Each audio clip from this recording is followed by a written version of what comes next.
meeting death, the scholar already composed his own epitaph. This person's name was seldom mentioned by others. Incomplete, just like his fate. He would sweep his own grave at the beginning of every month of reaping, staring long and hard at his stained hands. Hands that never seek the benediction of gods, accepting only the tricks and plots his brain presents. Keep your distance from that blasphemous one, lest misfortune follows you like a shadow. People warned each other thus before his lectern. In those rumors, the scholar's hubris looms foul and vile. He dares to proclaim ascendancy over gods and defy the Titan's will. But the one shouldering such slander pays little heed. His lonesome figure stands aloof, for he always believed that gods are no greater than mortal beings such as he. Grove of Epiphany, the paradise of the wise, yet harbors one shouldering the name of a fool. He calls himself a clear-headed teacher, leading lost students, yet he rarely guides or teaches, apart from gifting a single saying. Yet, for the rest of the student's life, that saying often proves to be more valuable than gold.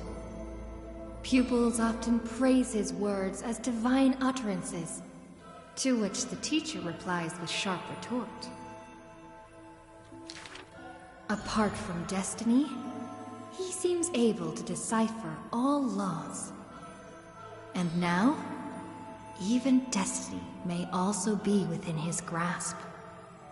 It was not so in the beginning, as he silently recalls the past under leafy shade. Faced with a god's edict, even I cannot resist. With no guidance given, he reaches enlightenment for the first time. Yet, I sincerely believe this is not to be my destiny. That became the cause of the blasphemy. Miracles are the most conceited actions of gods. They are God's denial of humanity via might. Magic tricks are the most articulate rebuttal. They are humanity's imitation of godhood via intellect. He habitually describes the feats of mankind as magic tricks, proving that the enlightened can step beyond the boundaries of reason.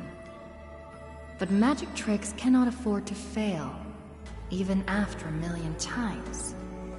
And for that, the blasphemous co-conspires with a god. Using the final trick, they wish to create a miracle to end all miracles.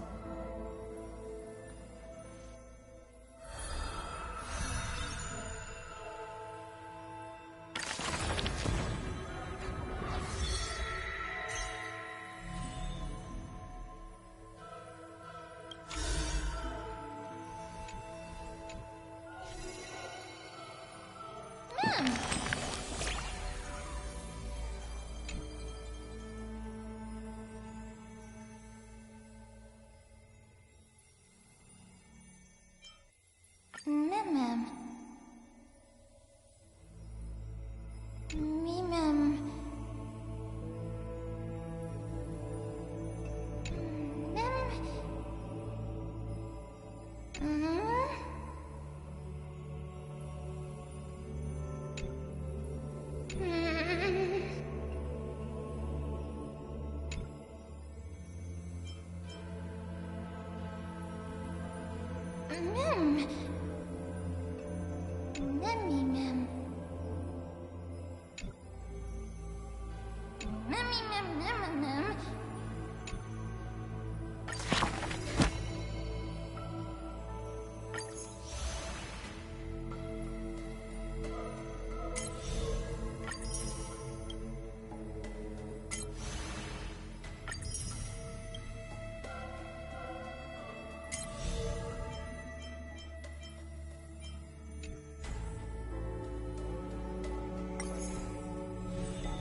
None may approach that battlefield. The lone army of Kremnos, an obstacle on the flame-chased journey. He ordered his troops to stand aside. That was the first meeting between hero and prince. The two men fought for 10 nights unceasingly, till the combat drew to its end. Neither scored a single victory, nor conceded a single defeat. None know why this man's fate is always overshadowed by a lone number decreed. Just like how none can ascertain how the flame-chasing heroes convinced this man. It was not mutual appreciation, nay. For in his memories, 7 sentences were all his mother to him ever spake. Yet somehow, that leader who weaves the golden threads recounted one of the 7 with ease. There is no right or wrong in the man's heart. The lion has its own historian. And the history of the hunt should not be held by the hunter alone. And thus, he speaks little. Others once guessed he regards the holy city as his home, for he seeks a land to belong. As the king to his people, it is the first gift to them he brings. But as per the rule with gifts, once given away, the gifter will never repossess this thing. The journey is long, yet none ever dare to anger the man. Not because of his unrestrained manners, but because every meal the heroes partook in were all cooked with his peerless skill. One sight serves falsehoods in the woods. He has relied on scent since young to distinguish guests and obtain gains. Yet there are always exceptions. The man's arch-enemy often puzzled why their food was always borderline nauseating. He still recalls the day he entered the holy city. One who worships strife is bound to have rumors rife. Even insects consume each other, and he's no less than the Mad King's kin. It matters little, for the man always considered himself an enemy to the world. He paves the road so that one day his peers would match his anger within. Yet, until the prophecy turned true, none in the holy city he ever did ruin.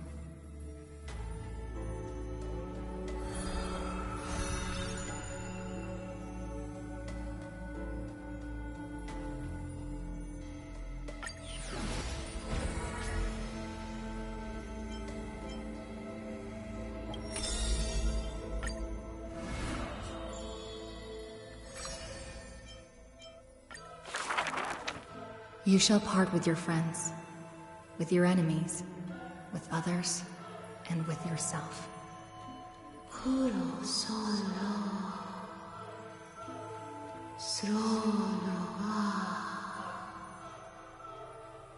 The Chrysos War's clamor rises and falls, and when the children reunite, only 3 of them remain. We have heard of a Chrysos heir. The lively child says. That person tears open the barricade of the Black Tide, aims at the sky, wanting to contain the core flame in a sheath. There will always be warriors like me, who believe in and are willing to protect the tomorrow they prophesize. But the crusading Chrysos heir never returns. The greedy ones then lift the ground with sharp blades, and by power's lethality, they are one by one slain. We remember a group of bards, the taciturn child says. The bards compose songs for the children's prophecy, and along the corpus of the pillar of stone lay their footprints upon which ballads are carved. Though we lack the might of swords and shields, we can take you to walk every part of this world. Till many years later, when the bards all return to their subterranean eternal rest, the children sing the long, long songs, and alone they bear memories of humanity.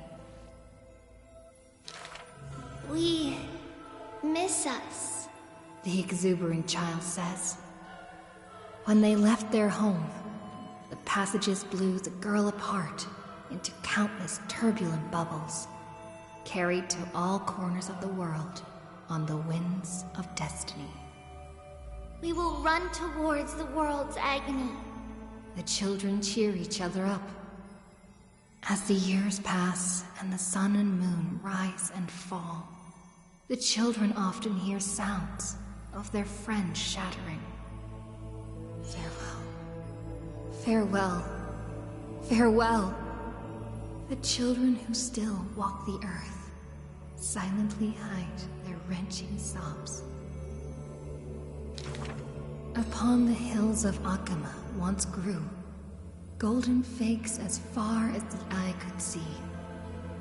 The remaining children link their hands and decide to make this beautiful city the beginning of yet another journey. The children pull on the hem of the maiden's dress. Please, listen to the prophecy we bring.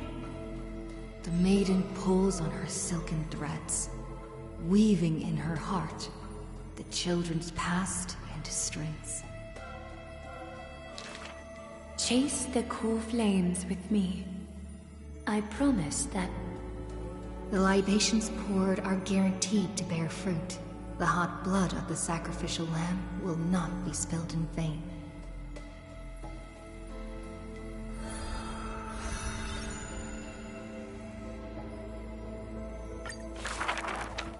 The gentle mother silently dreams and brings to her child a scent from the west wind's shore. Then she quietly departs, and the only words her child hears is a prophecy of forlorn melancholy. The slumber of titans, the fragmented lullaby, the roar of the guards, all merge into a torrential black tide that carries the first demigod from the past to the future. And that was the beginning of this long dream. In this tiny room, she forged 20 years of her memories with time. Sometimes the child does not understand. The gates of worlds outside the window are so numerous, yet why can we not step within? And if one cannot leave the tower, what need is there to gaze into the distance via tomes? The mother smiles and does not answer, only using bedtime stories to once again gild another golden sheen of destiny to the amphoreus of the child's dreams. Alas, the golden light of destiny cannot illuminate the shadows of power and greed. All it takes to rob the child of her only kin is a letter of dark conspiracy. The culprit thought the murder had no flaws, but was unaware that the lamb willingly stepped into the passage's dead end. Before the priest met her demise, the only thing her eyes contained was spite. Yet she leaves her final warmth and hope embroidered into those dolls, leaving them behind for her innocent love.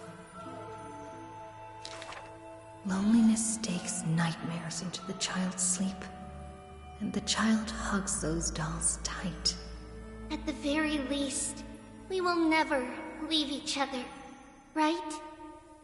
Onyx softly sighs and carefully lifts the curtain of time, presenting a crystal given in libation to the brave before the doll holding a blade. The Titan loves this child born into sorrow, but has no power to erase impending tragedy in the morrow. Only can it dispel the evening wind of the palace, giving the child solace in sweet dreams. The Titan's fading proclamation cannot pull back the string of the girl's destiny. All shall bid farewell to one, and that person alone will witness the miracle. In the holy city adorned with falling flowers, the children recall that prophecy beside their friend that has passed away. But the girl had already passed through thousands of crossroads and continues to sail toward tomorrow. Oh, for that bright spot beyond is the end of the west wind, where flowers bloom in spring.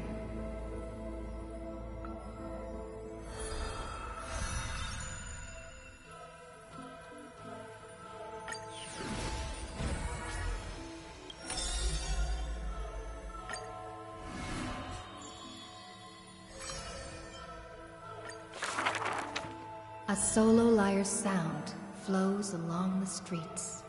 Oh, my lover, why does your mood change faster than the clouds above? The audience's face is covered in sorrow. Oh, how I wish she has clear eyes that are quick to anger and laughter, and dimples that crease in smiles and frowns. For the maiden he longs for has a body of alabaster and fingers carved by scalpels. In her runs blood of gold and a heart woven from threads. She has neither eyes nor dimples, lacking even a face, for she is a Goliath's garment maker, merely a demigod's serf. The gilded dressmaster, the executive of romance. How resplendent would her mansion be above the radiant, dawning clouds? Nervously, the visitor opens the doors, like parting curtains at a theater. But one with golden thread in hand is revealed, standing betwixt figures of stone. Lady Aglaya, I am Apollos' retainer, here for an outfit to take to my master. He casts sideways glances as he bows, for the garment maker he adores is flanking her mistress, silent as a leaf accompanying a flower. Slender hands sculpted of ivory pull up the dress's train, as if with one breath alone, the maiden will be revived. The creation of love and beauty indeed. As the visitor thinks thus, his thoughts prickle the golden threads in the room. If you wish to embrace such fantasies, she declares thus on the other end of the golden thread, you must beware of the scissors that can pierce through the chest. In the ancient theater, there are thousands of plays, millions of shows, where even the god of romance was once an actor. The weaver below the stage savors the show for inspiration. The ostracized poet finally returned home. The adoring lovers separated by misfortune. The hero betrayed fires his deadly arrow into the traitor's heart. The thread known as romance is knit by all beings, by all love and hatred, beauty and sin, memories and prophecies. All that occurs are clothing indeed. Look, the despondent servant buried his love. The dressmaster plucks it up, and into the garment maker's dress she weaves. The elegant garment makers once had beautiful faces, some as knights with swords, some as impassive priests, and put on pantomime after pantomime in the golden thread's light, till the stage shook in the storm, and the black tide tainted the dancers' skirts. She wiped clean their visages, and instilled armaments instead of silk. Use the needle and thread as your sword. She requests the servants who cannot answer. The garment makers are elegant still. They turn bloody and stained slaughter into lithe rondos, for only then can they still dress in new gowns. Only then can romance survive into the morrow.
Trebios's memory has unveiled the very first prophecy. All shall bid farewell to one, and that person alone will witness the miracle. Such is the will of fate. If I take on Orynyx's trial, will the prophecy come to pass for me as well? Regardless, I must give Aglaya an answer.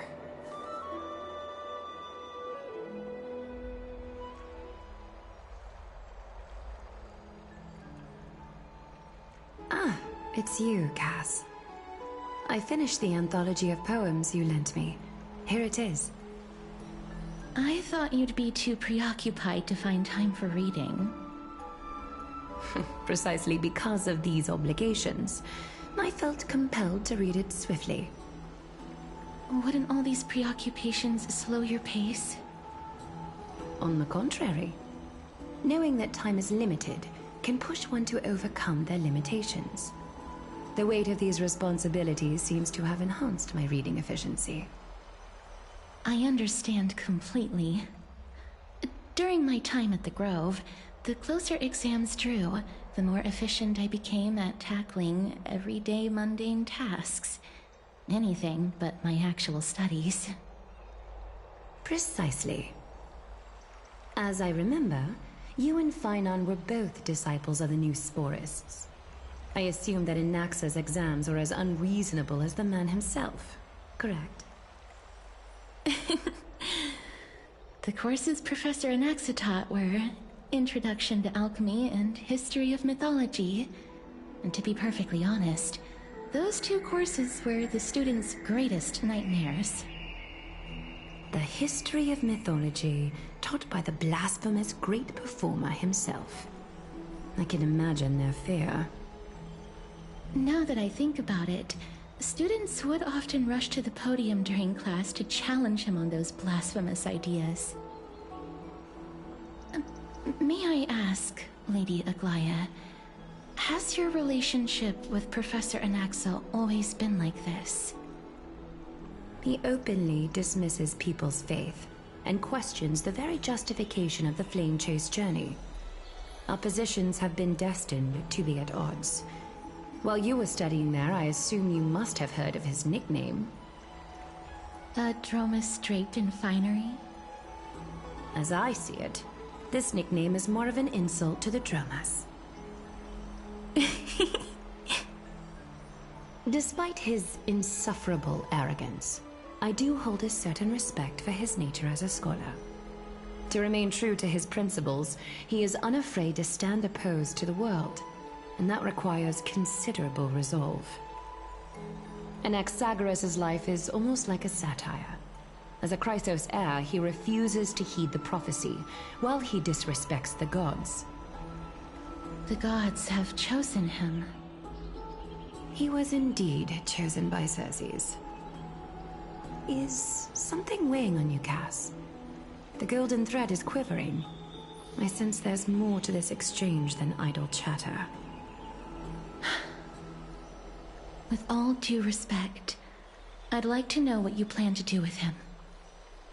In light of his assistance in the battle against the Flame Reaver, I am willing to grant him some time to find a way to remove the core flame. However, if Anaxa decides to make any move that places us in danger, I will not hesitate to take extreme measures. Just as I feared. The Flame Chase journey is the destined path for the Chrysos heirs. Yet he now seems more like an empty shell. Given his strong sense of self-respect, I trust that Anaxagoras will make the right decision. Still, I can't help but hope for another possibility. Perhaps Anaxa will also overcome his limitations, now that he knows time is limited. I understand your stance. Let's continue this discussion another time. But now, let's greet our guest. You're here. Does this mean you're ready to take on Orynyx's trial?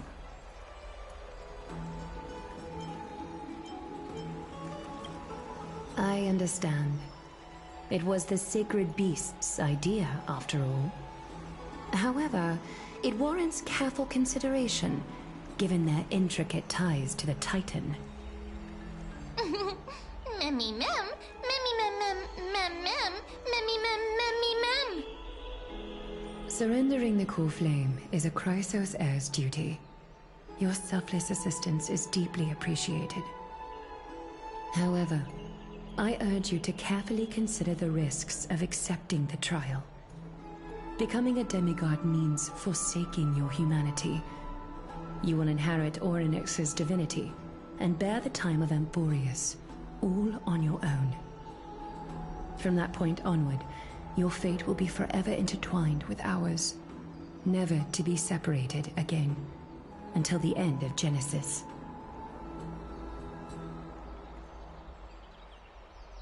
On the contrary, you are the only one who qualifies to attain divinity. Yet, for that very reason, I do not wish to pressure you. It's exceedingly rare to find a capable Chrysos heir. If this path proves unattainable, I am willing to lower my expectations. There are still many priests of Yanisopolis and their descendants in the city. If I'm left with no other option, I'll try to find someone worthy among them.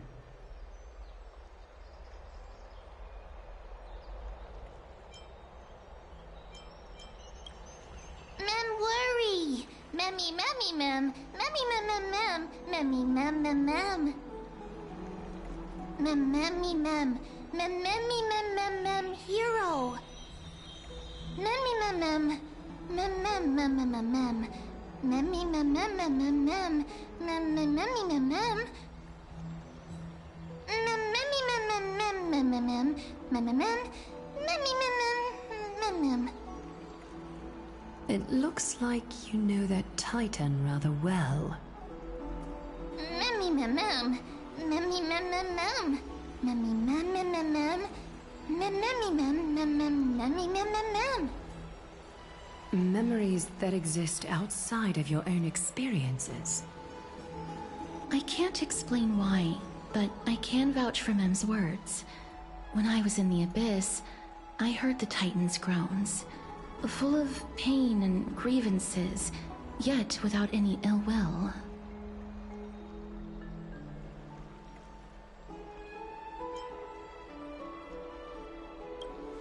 Please, memmy mem mem, memmy memmy mem, memmy memmy mem mem. Mem memmy memmy mem mem, mem memmy mem mem mem mem, memmy mem mem mem mem huge.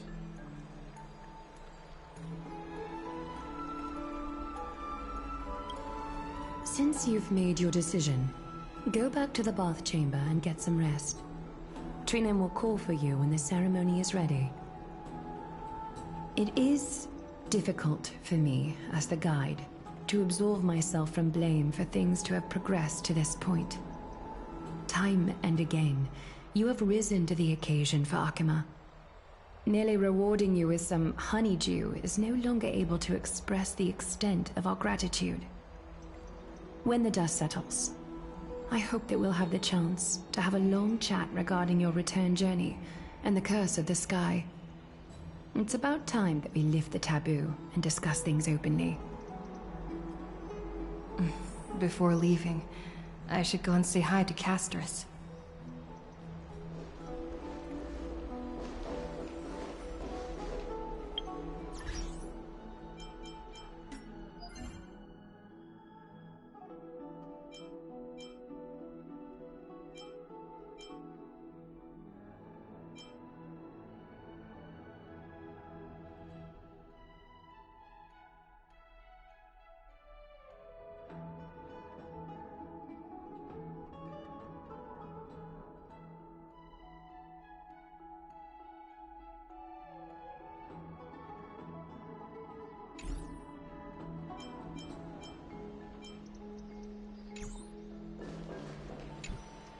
Miss, may everything go well for you and Mem.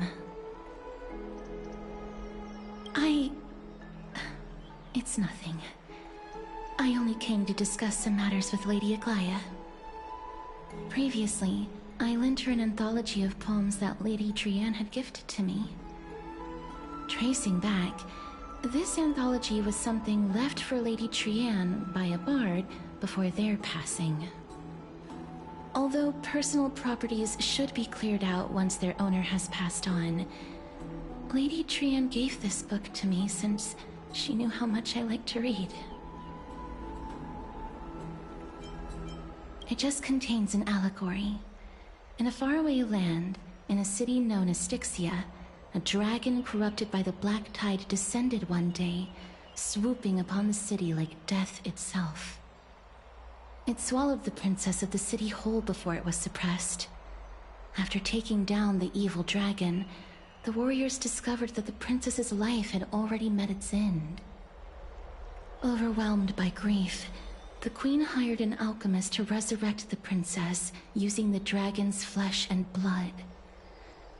However, having lost memories of her previous life, the resurrected princess turned into an evil dragon herself and wreaked havoc on the city. As a result, the prosperous Styxia met its demise.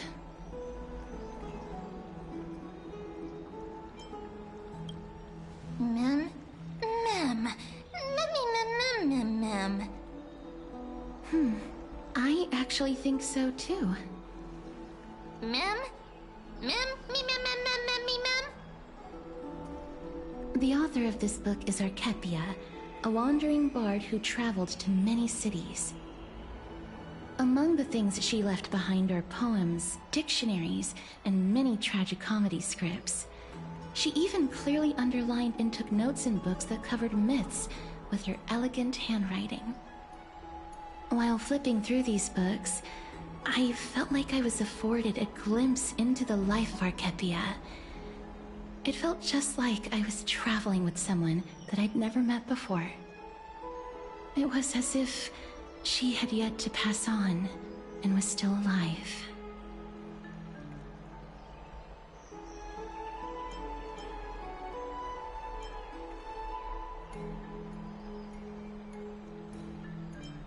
That's right.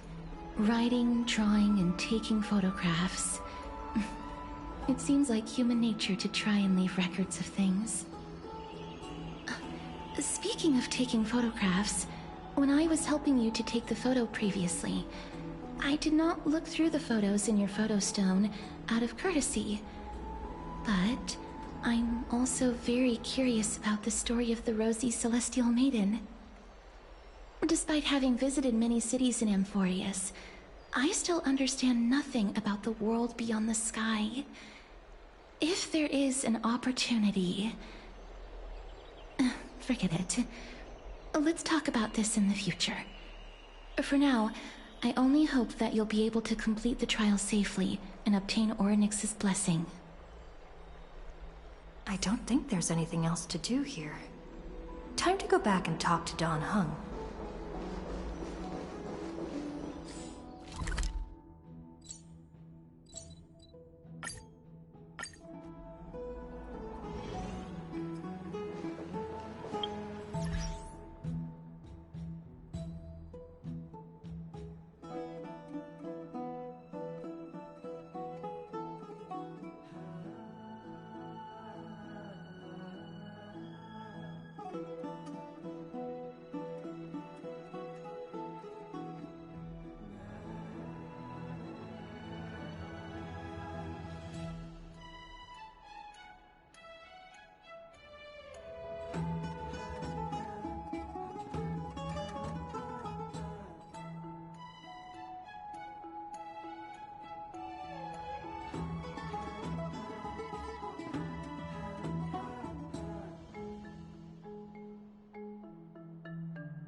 I'd love to go in and take a look.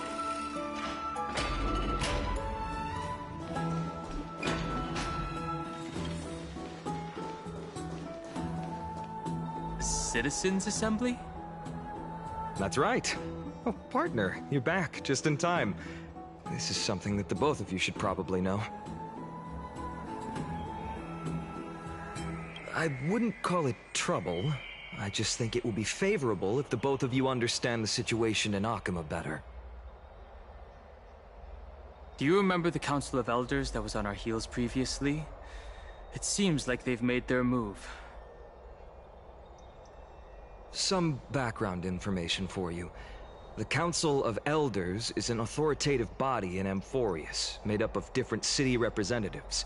They hold legislative power over the Holy City, and are in charge of presiding over the Citizens' Assembly held once every few years. This is the most important social event of Akima. It is highly influential, and can even affect what happens to the Flame Chase journey.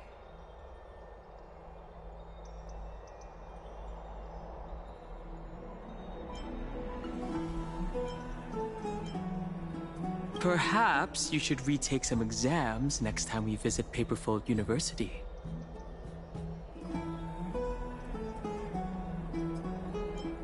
Despite her vision and wisdom that spans across thousands of years, even she cannot win over the hearts of everyone.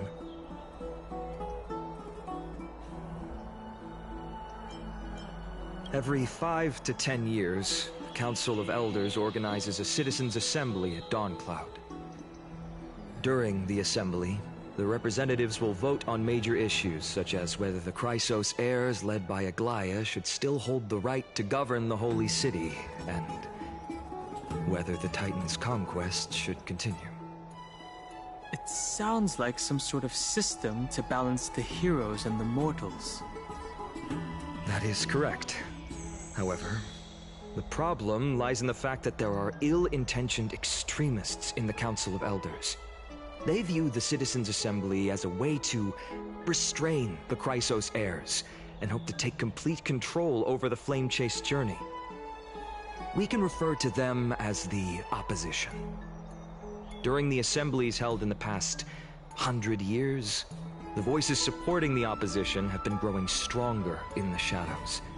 It's only thanks to Aglaya that the Flame Chase journey has been able to continue to this day. The Citizens' Assembly is just around the corner, but this time, there seems to be a new variable to the situation.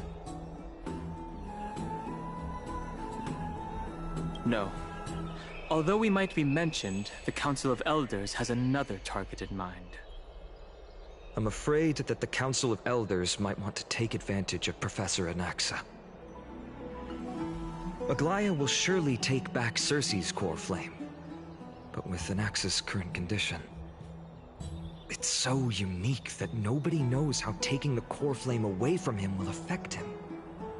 He has always been someone that is only concerned about his own research. I'm certain that he must want to escape from the monitoring of the Golden Thread and protect himself. If the Opposition were to offer an olive branch at this time... You suspect that he might betray the Flame Chase journey and defect toward the Council of Elders? Anaxa has never believed in the prophecy, so technically it cannot be considered a betrayal. However, he has taught many Chrysos heirs, and has long been considered an important ally of Akima. I truly do not wish to see comrades turning on one another. I have a better understanding of the full picture now. Is there anything that we can do? As I believe in his character, I plan to plead with Aglaya and try to buy more time for him. Then, the greatest way in which you can help is for you to know what I am fighting for. We understand. Thank you for being honest with us. Things are piling up again. You and Mem are tied up with Ornyx's trial, while I'm preparing to visit the Grove to uncover clues about the world beyond the sky.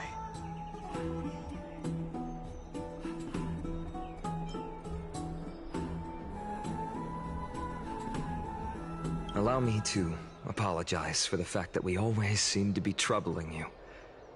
I hope that Ornyx will show more benevolence and be more accommodating. I remember that they seemed quite fond of you back in the Abyss.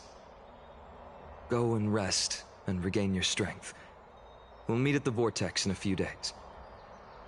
Oh, right. You can read this scroll if you want to find out more about the Council of Elders and the Citizens' Assembly.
Nervous.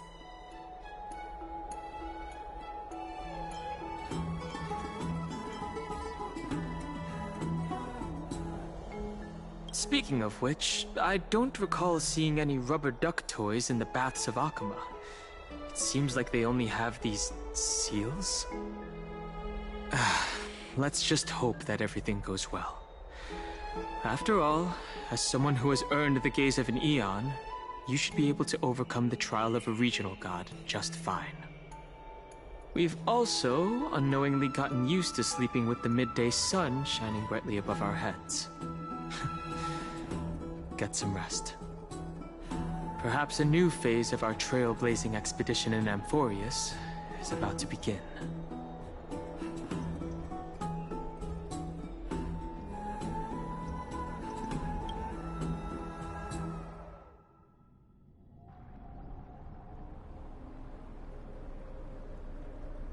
Esteemed one, Orynyx's vacant totem awaits. If you have already made your preparations to become a pillar of Amphorius, please, step forward.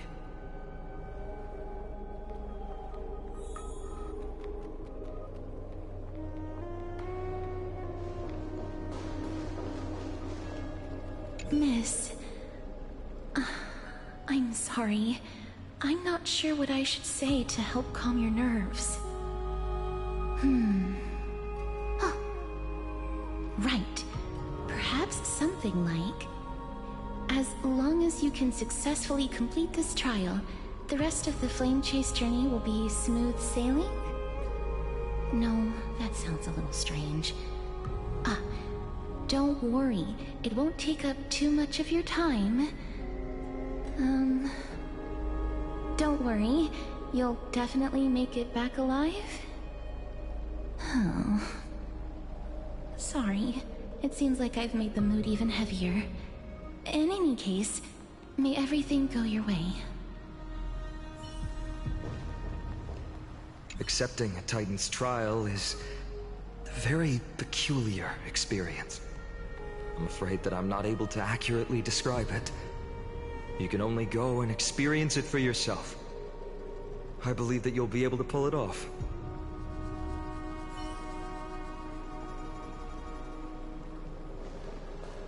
I can still vividly recall when you entered the Vortex of Genesis for the first time. At that time, I could never have imagined that a guest from beyond the sky would shoulder the fate of Amphorius. Don't feel burdened. Just like during the Trial of Strife, Trinan and Finan will be waiting for you outside. If something unforeseen were to occur, they will intervene in the trial and rescue you. May Cathali bless you.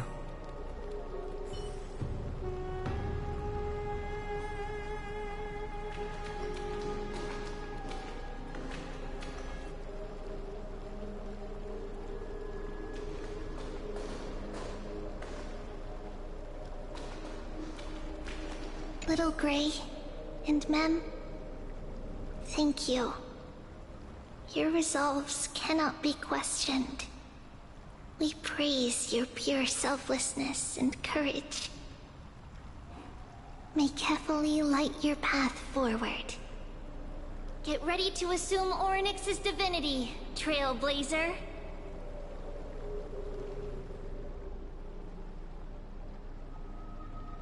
The divine position of Orynyx has already been vacant for some time.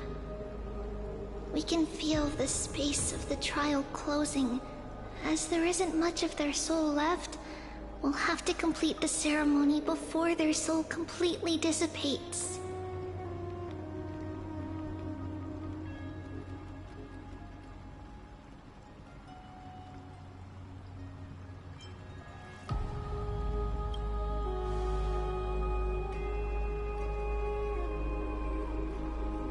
The eighth core flame coveted by the miracle that once belonged to the great Veil of Evernight, Orynyx. It shall now be returned by the two elected heroes of the Chrysos heirs. A traveler who is upright and courageous, and a sacred beast that invokes miracles. Who? Mem. Both of you, please, come forward.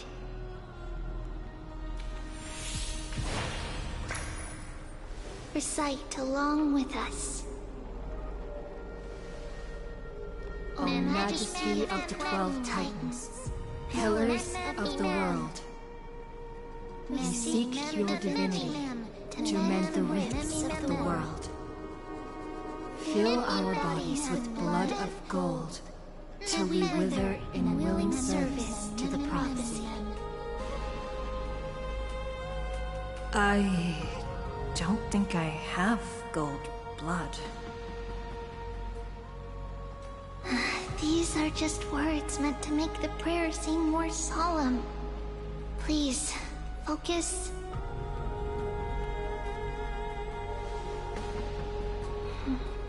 And surrender the core flame.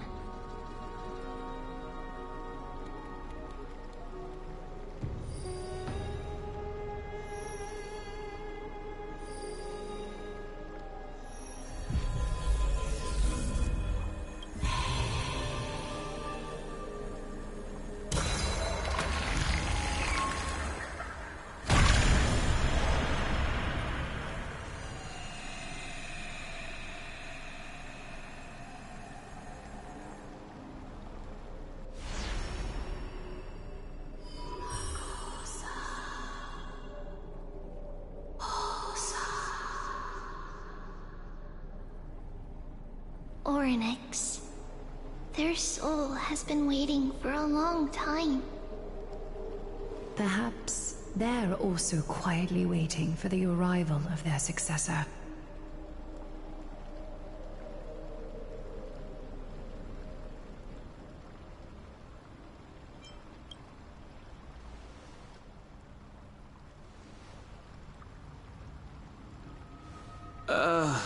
That doesn't seem appropriate for the current mood.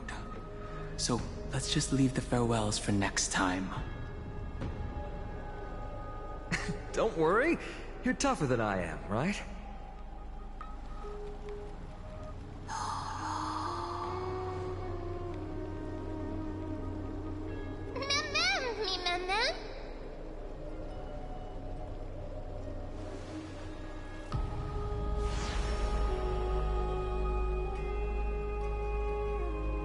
Traveler from beyond the sky, let us pray that the Titan acknowledges your worthiness.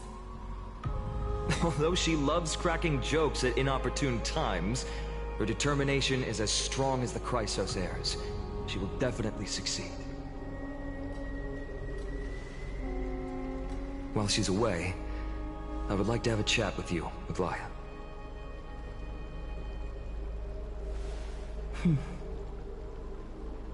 Speak. I'm listening.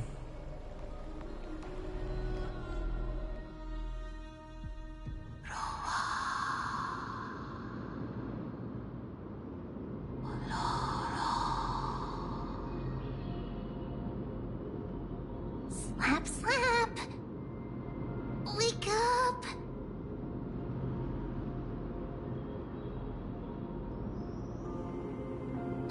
is it? How do you feel?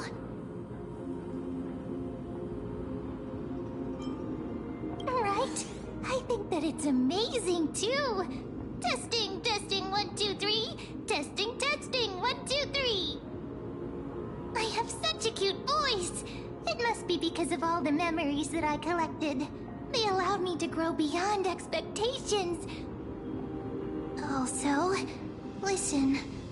The words of the Titan are becoming clearer. Mother. Mother. It hurts. Have I finally reached the end? Are the years of isolation coming to an end? Ornyx. Oh, how heartbreaking. Ever since the figure draped in the black cloak robbed them of their core flame, they have been relegated to waiting in isolation in such a confined space. We are going to help alleviate their pain, right? Memories. Broken. Mother. Where? Mother? Who are they calling out for?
Will of preservation! Let's wait and see.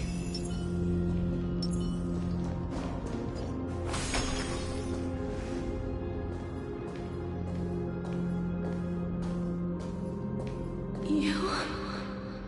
It's you. I remember you.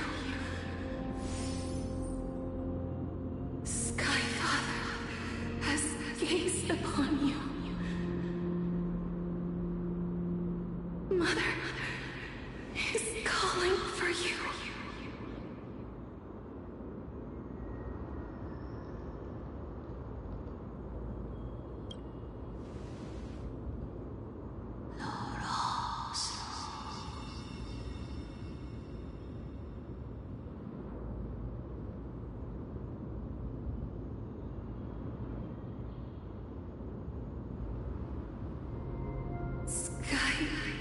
Father has chosen you.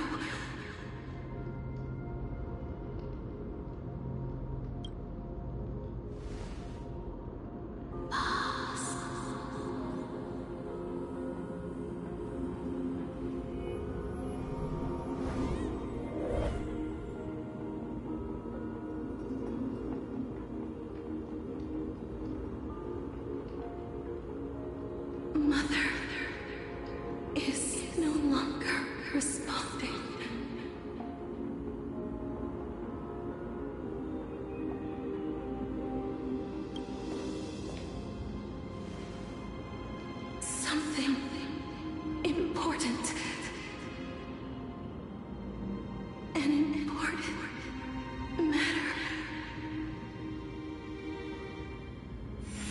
Oryx, listen to me.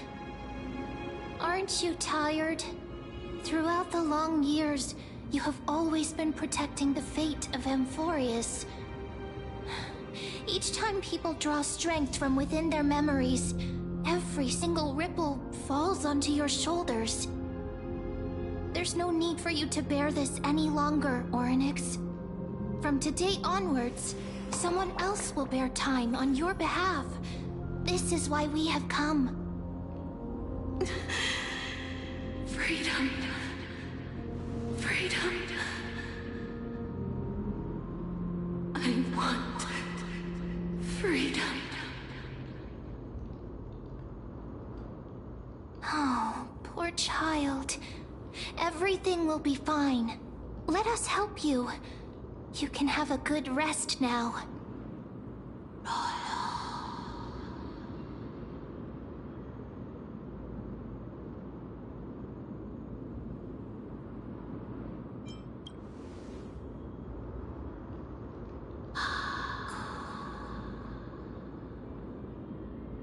You have potential, strength,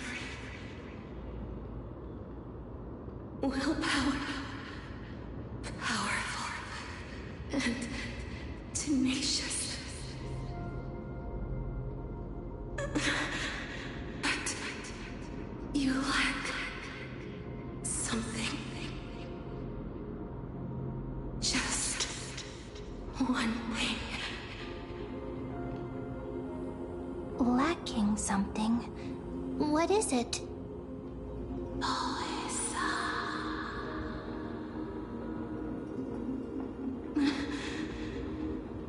What you lack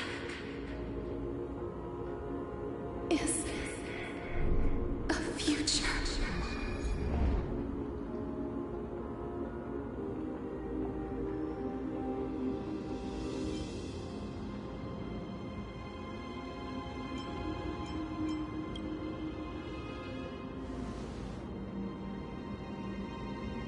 Future? Traveler from the sky. You should have dissipated already. The gaze from the Sky Father. Stabilize your form. Because from the moment you crossed the sky, your life was cast away. Right now, you are simply a collection of walking memories. What? How is that possible?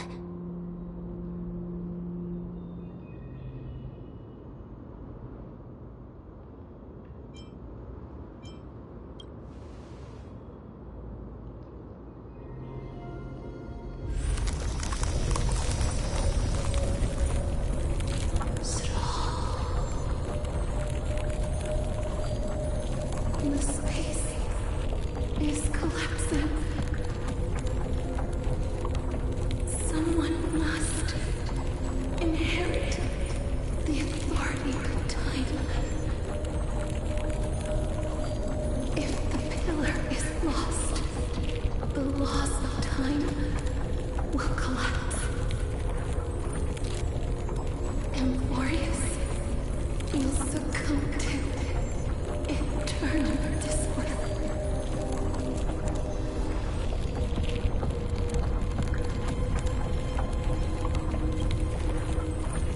Time never compromises, never bears grudges,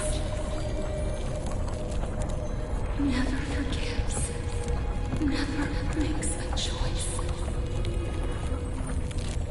Child of humanity. Titans, Mother, Sky Father. Time restrains everything that exists in this world. Oryx's divinity is dissipating? Is the trial coming to an end? Pathstrider of remembrance, My strength, I shall entrust it to you. The fate of the world, if you wish to save it. Go and find your future that has been stolen. Even if that means you'll have to cheat death. You'll have to challenge that hand of shadow clasped with unyielding fingers.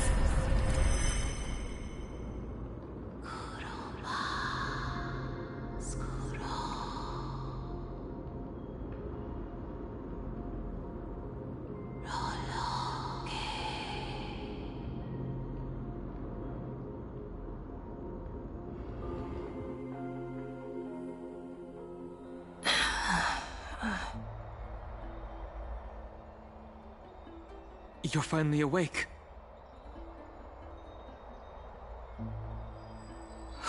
I'll keep it simple. You succeeded. Orynyx has entrusted you with their divinity. Now you're no different from a demigod of Amphorius. However, Mem has told me about what happened during the trial. They are still explaining things to the others and told me to bring you back to your room to rest first.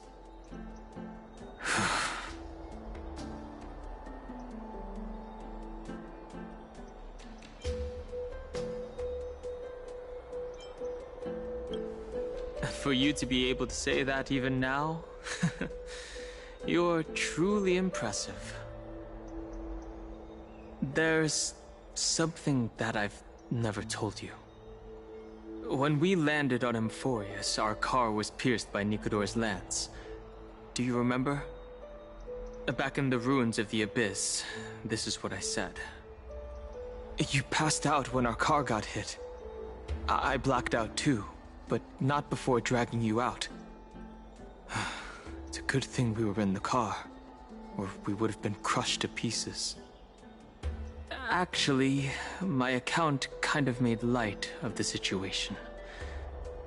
What actually happened was much more complicated. You were severely injured back then, with several wounds still bleeding profusely. I struggled to carry you out and used the last of my strength to stem the bleeding. But then, I was also hit by a falling rock and lost consciousness. The last time I checked, you still weren't breathing. But when I regained consciousness, I saw that you were alive and full of energy. So I never brought this up again.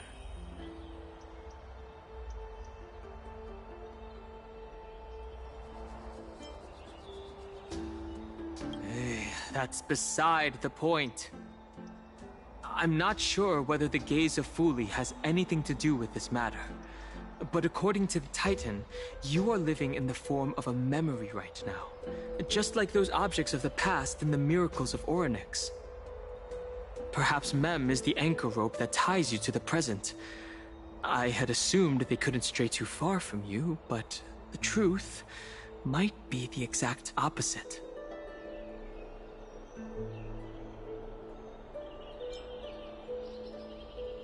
It's not time for us to despair yet. There must be a way to save you. Orynyx mentioned finding your stolen future and cheating death. Considering Mighty's indestructible body, it seems to suggest that there is some kind of miraculous power in Amphorius that can even reverse death. The key seems to lie with the Hand of Shadow, whose whereabouts are unknown. Hey, are you all right? I heard you two talking about Thanatos. Cass is also very concerned about the warning. She has left the vortex and returned to the garden. Shall we go and look for her? Thanatos is the Titan that Cass has always been looking for. Regardless of whether there are any clues, there's probably no one else that understands death better than her. Let's do that then. Oh, right. There's something that I have to tell you. The Chrysosaurs already know everything that has happened to you. I was too worried, so I told them everything. Please don't hate me, okay?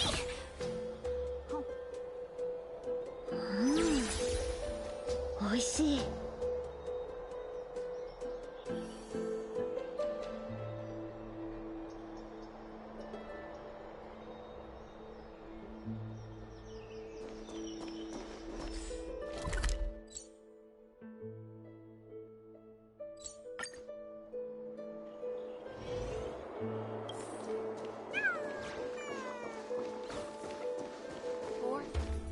Miss, I'm right here.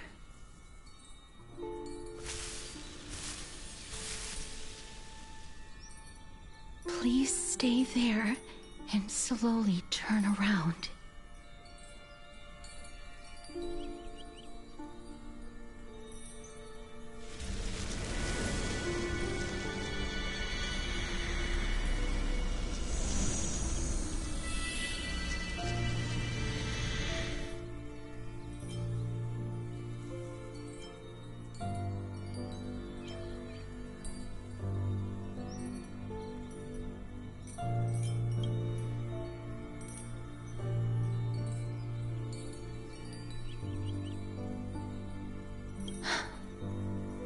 Please pardon me.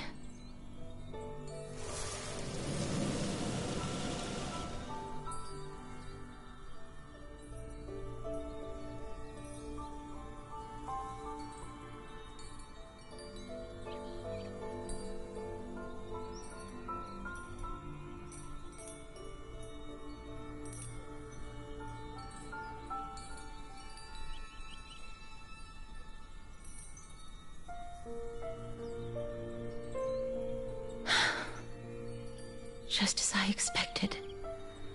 I cannot feel anything.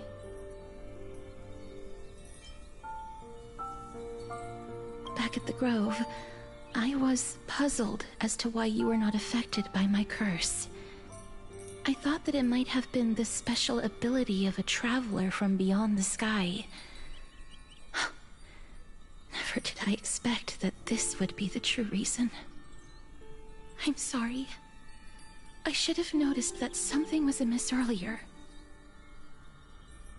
Miss, if my abrupt behavior just now offended you, I hope that you can forgive me. I'm just thinking, if your soul has really left your body, as a mortician, I might be able to trace where it has gone to. Cass! Did you find anything? My apologies. Not as of yet. Perhaps I have overestimated my capabilities. But, Miss, would you be willing to let me try again? This time, I'll increase the area of contact slightly. Perhaps the result might be different this time. I have never touched the living in this way before. If my actions are in any way disrespectful, I hope that you can forgive me.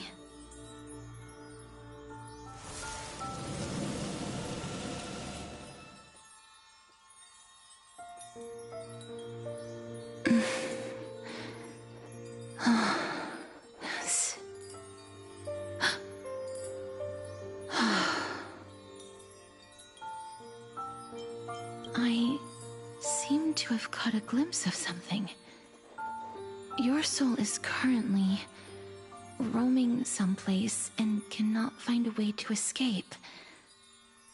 But perhaps it might not be a bad thing. If your soul is still wandering around, it means that we still have time. We have a chance to find it before the fingers of Thanatos sweep everything away. Clues. Just a few more. I need more guidance. The connection has been severed. With my strength, I'm not able to trace it. It was me. I was a little too hasty. Don't worry, miss. Although we currently have no leads, I will do my best to search for the whereabouts of Thanatos, bring back their core flame and personally return to you the life that you have lost too soon. I know that I'm lacking in confidence, but I hope that you can keep this promise of mine in mind. Before I manage to deliver on this promise, please do your best to hang on. Amphorius needs you.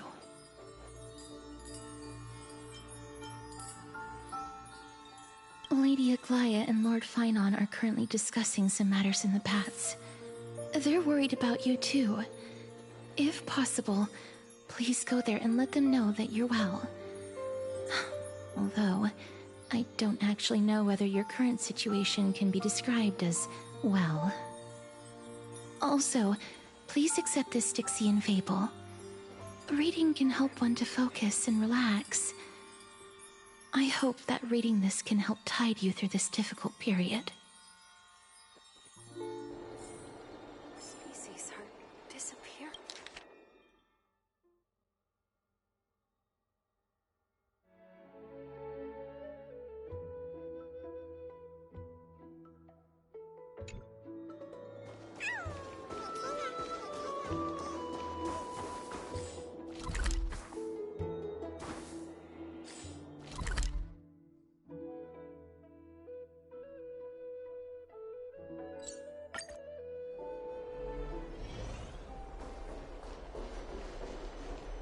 They're here. That partner! Hyacinth said you definitely wake up. How do you feel?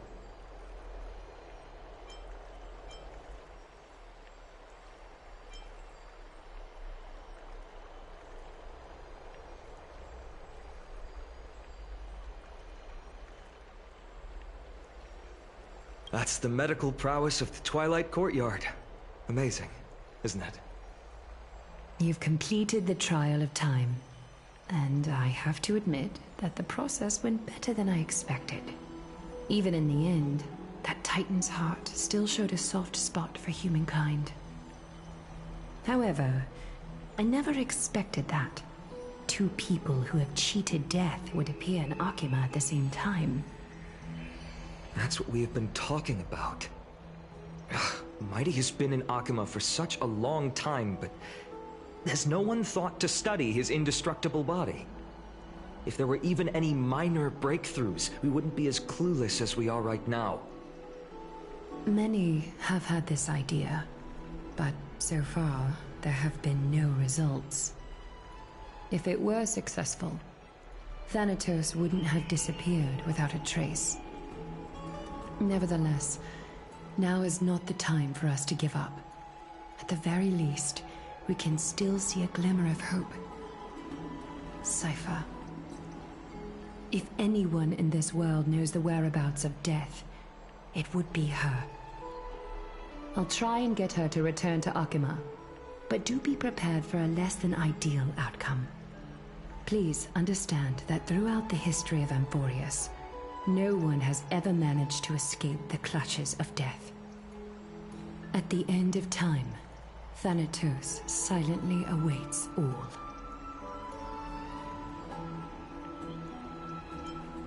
Don't take it to heart, partner. After all, you've already created countless miracles along the way, right? But before that, just... What's wrong, Aglaya? Omens always come in pairs. A tiny air current will eventually brew into a storm that tears the sky apart. It's Anaxagoras. He has initiated contact with the Council of Elders. In the end, it has still come down to this. I earnestly hope that your assessment of him is accurate, Finan. Otherwise, the efforts of my teacher and I over the past millennium might be reduced to dust because of that great performer.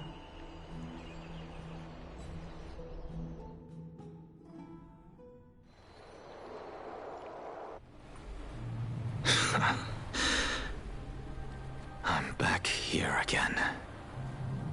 I remember this dream. This realm is covered in a silk-like fog, and the land is barren and harsh.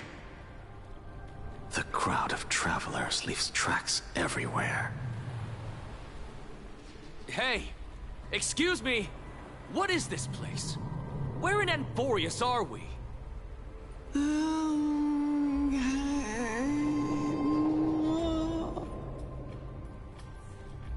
The mutters of the traveler are in a language I'm unable to comprehend. Or perhaps they're just distracted and ignored my question. Tell me, which Titan reigns over this land? And how do I find them?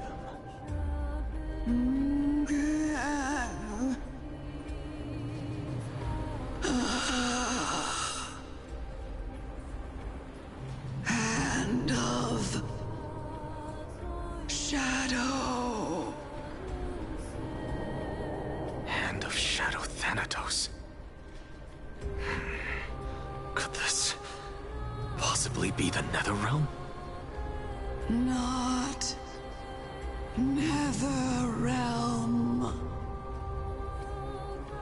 Then where is this? River of Souls? The outskirts of the Netherrealm? Are you heading downstream toward the Netherrealm? The Netherrealm. Nothing but an illusion.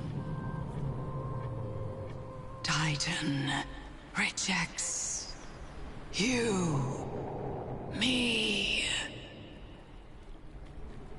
Listen. What? The traveler lifts their wrinkled fingers and remains silent. I look in the direction they are pointing and listen closely. There. A massive shadow brought the sound of rushing tides. The sound of tides. I can hear it.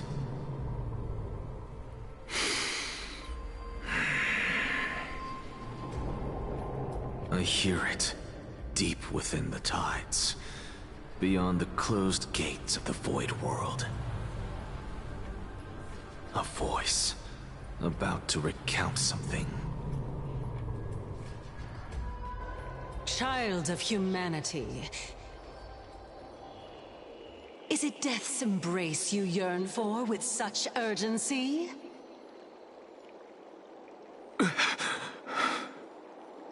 Oh, you have awoken. Welcome back to the mortal realm. Your consciousness is dissipating much faster than I expected. Ultimately, it seems like the Titan's core flame is incompatible with a mortal body. How much longer can my consciousness remain in the mortal realm? In my estimation, at best, you'll see 15 more entry hours. 15 days and nights. What is it? Are you finally starting to become attached to the mortal world now? On the contrary, 15 days feels a little too long for solving a singular problem.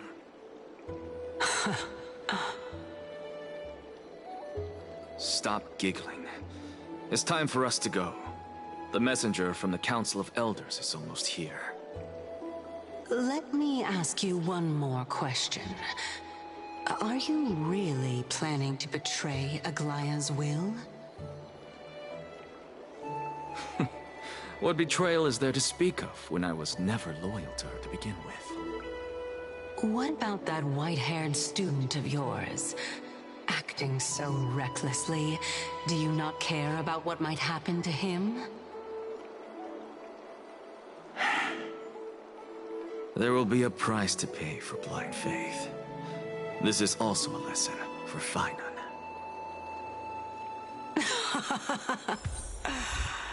You truly are a strict teacher.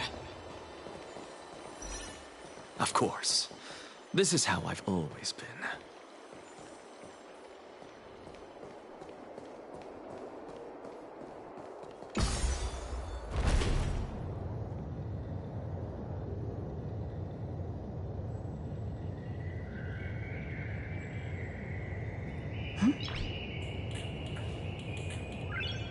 Nice.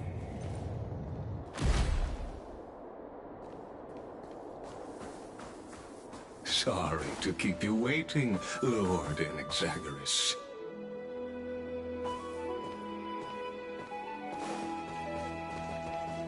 It's been a while, Lord Anaxagoras.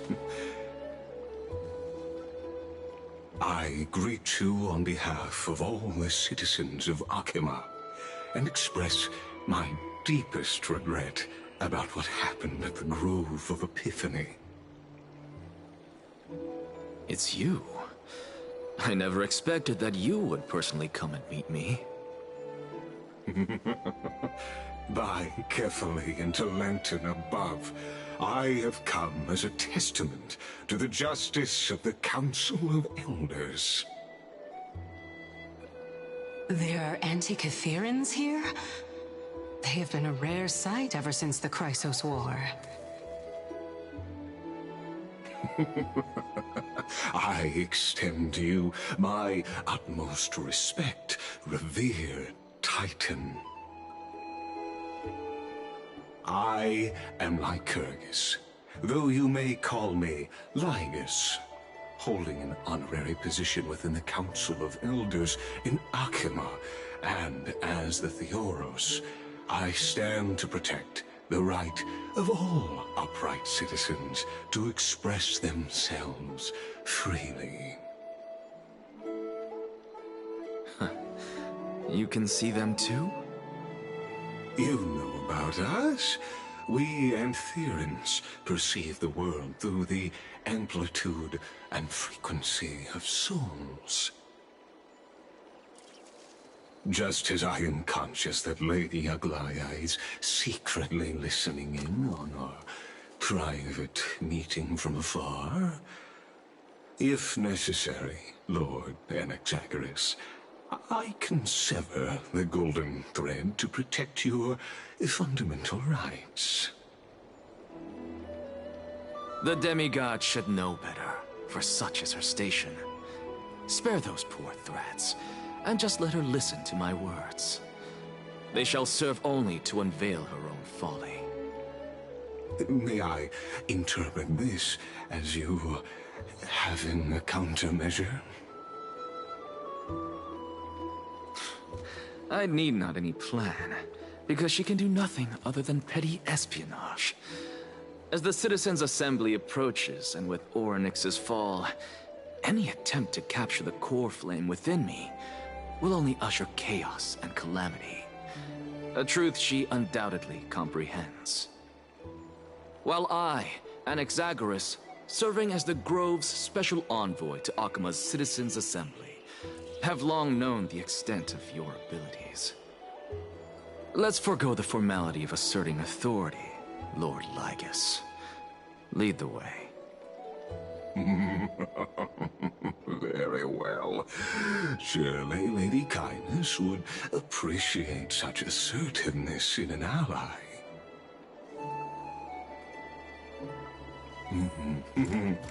She's been waiting. Follow me, please.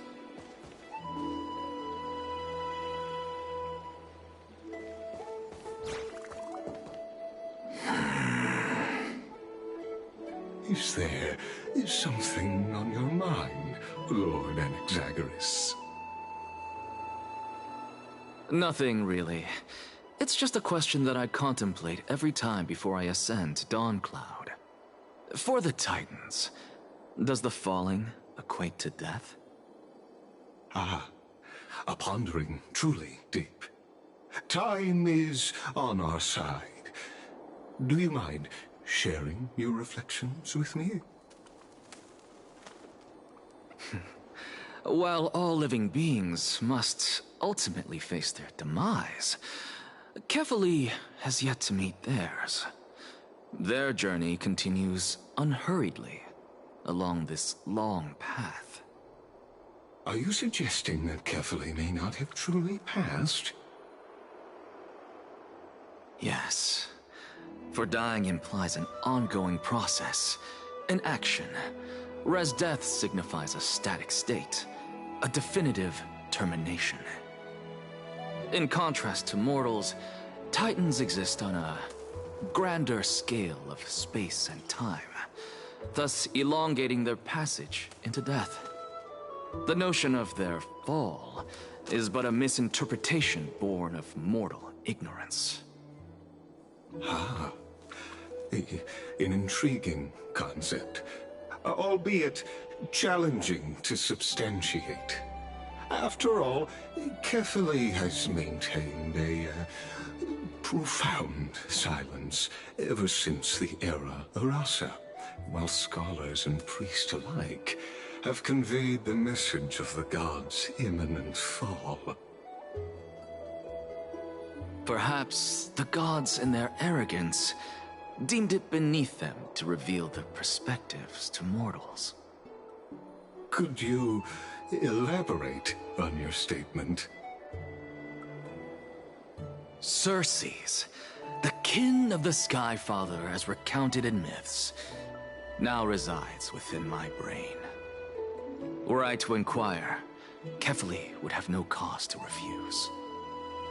Oh. That very well could be true. But what if the world-bearing Titan still chooses to remain silent?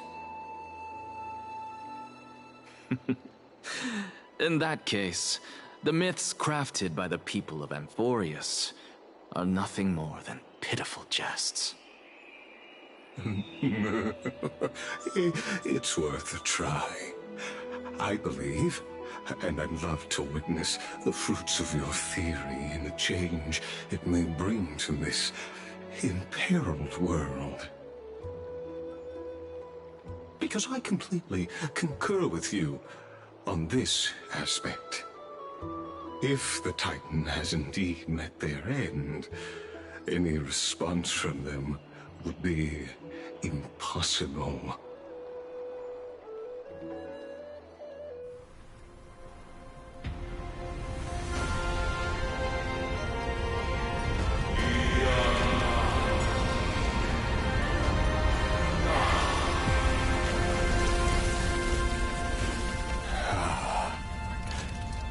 Please, Professor.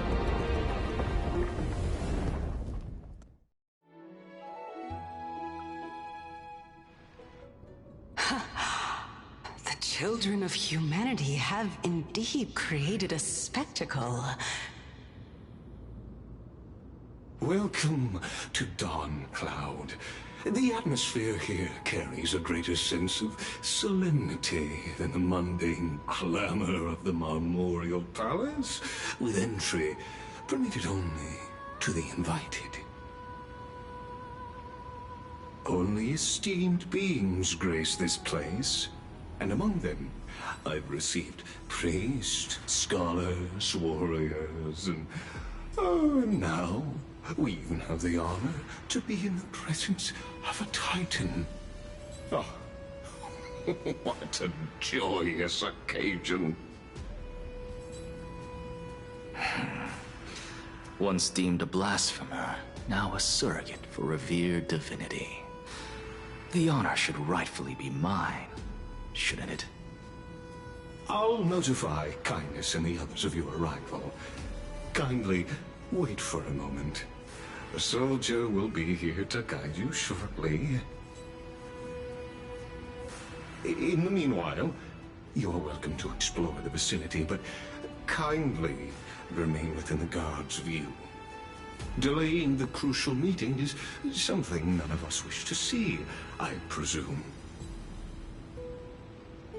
I'm well aware of Kindness's methods. There's no need to emphasize that. As you wish. Your cooperation is much appreciated.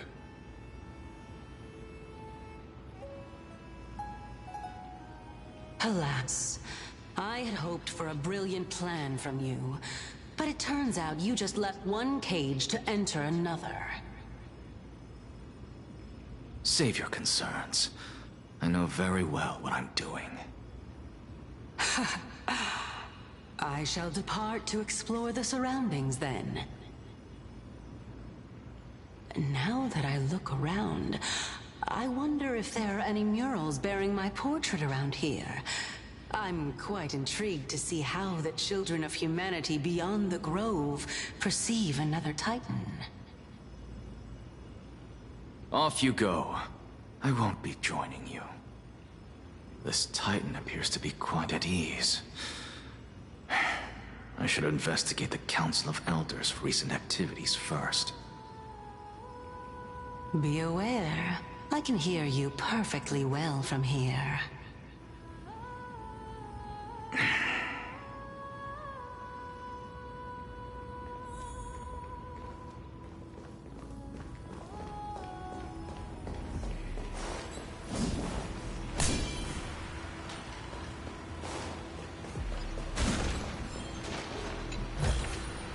Is that all?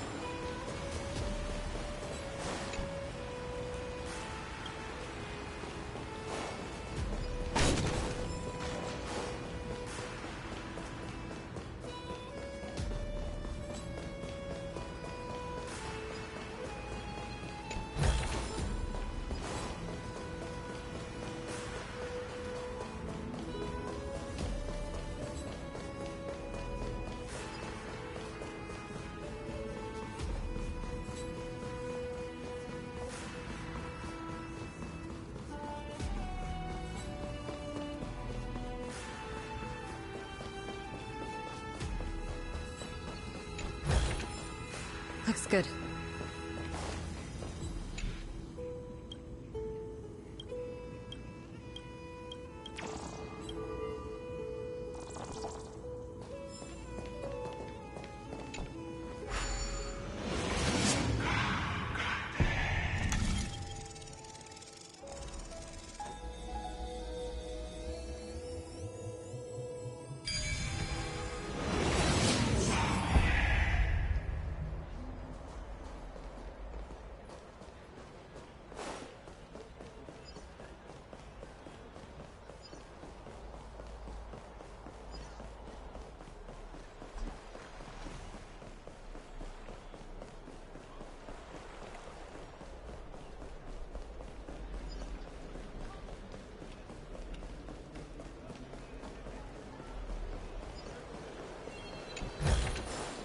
Is that all?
Looks good.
Professor Anaxa!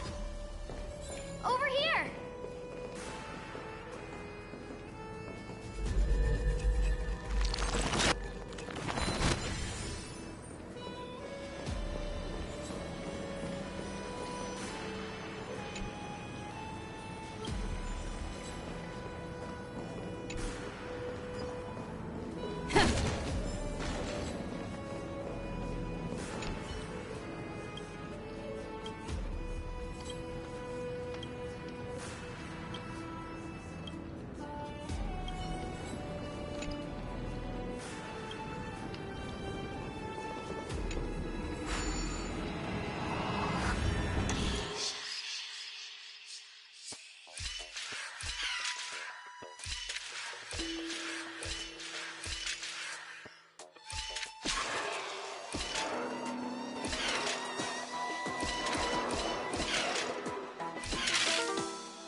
Professor Anaxa? Word has it that the scholars of the Grove valiantly perished resisting the Black Tide. To find you here safe and sound, thank the Fates. You could say it's the Fates toying with us. It's only the Crimnoans and Idonians who chase glory through death. But your survival is a victory in itself. I'd settle for that gladly. So, are you here to report the incident to the Council? I heard that after the Black Tide devoured the Grove, Akuma would be next in line, even with the demigod of strife standing alongside humankind. Tell me, how much does the Council of Elders know about the Black Tide? Once Kindness and her followers learned of Circe's and Orynyx's fall, they proclaimed in the Council that the Flame Chasers could no longer stand against the calamity alone. Yet, when the Crown Prince ascended to godhood and repelled the Black Tide, she immediately altered her tune, declaring that all was resolved beyond Akuma, with the only remaining menace now being Aglaya and her adherents. They might well make their move at the upcoming Citizens' Assembly. No surprises there, those shifty opportunists. Thank you for your honesty, virtuous student. Being an opportunist could very well be a facet of wisdom. Shouldn't you be searching for murals of yourself? I've had enough of your prattling. I was really curious to see how you would find the middle ground between both factions, so I came to listen in. But it seems as though this kindness is much more ruthless than Aglaya. If so, why do you want to work with her? Could it be that perhaps you've decided to readily surrender this hollow shell of yours, just because you feel like death is fast approaching? I'm afraid you'll be sorely disappointed if that's what you truly think.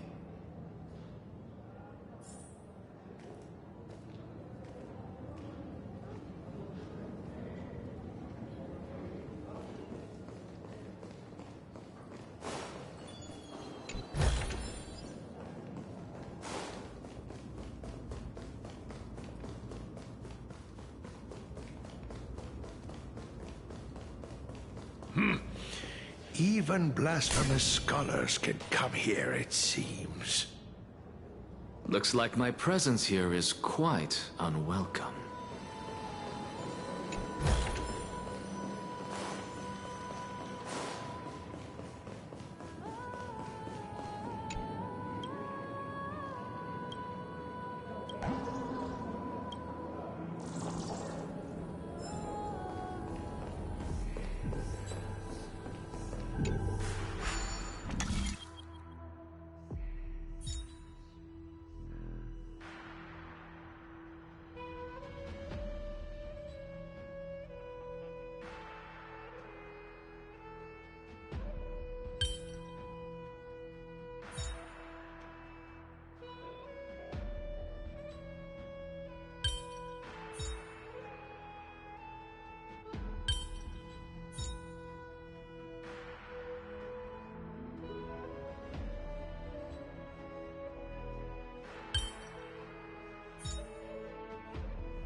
So that's how it works.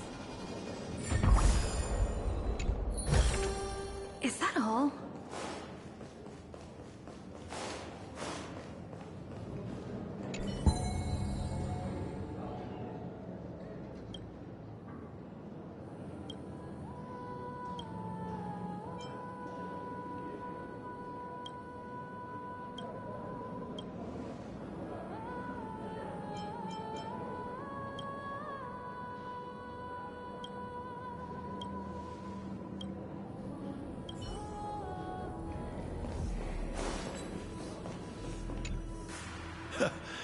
Anaxagoras, I thought that you had died to the Black Tide, just like the other scholars.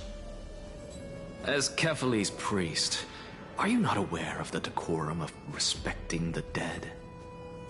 Surely you jest. You blasphemous heretics are not worthy of respect from the Supreme Being. Let me remind you that you're currently in Dawn Cloud, so you'd better keep your deranged language to yourself.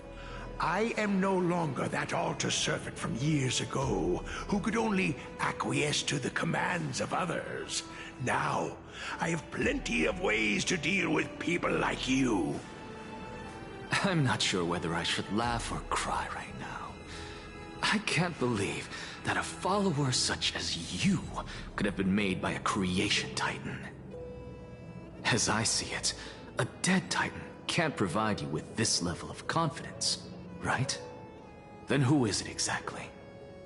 Could it be kindness? You. Seeing how fond of you Elder Kindness is, I shall let that slide for now. Leave immediately, and don't impede us from receiving the Supreme Being's blessings. Seeing as we were able to hear of this matter from the mouths of others, it seems that kindness is indeed quite sincere toward us. Perhaps this affair will proceed smoother than I had anticipated. Oh my, what a thrilling confrontation. As expected of one of Kefali's followers. Are you praising or insulting him? Praising him, of course. As a believer of the God of Deliverance, it is only natural that he detests evil. Didn't you hear me? I asked you to leave. Go as far away from here as possible. Don't mutter to yourself like some sort of madman and disturb my meditation. I've had enough of this. Could the 15th entry hour arrive any faster?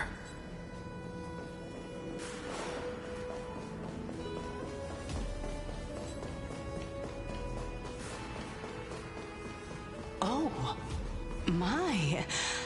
Could it be that the great tree painted in this mural is actually depicting me?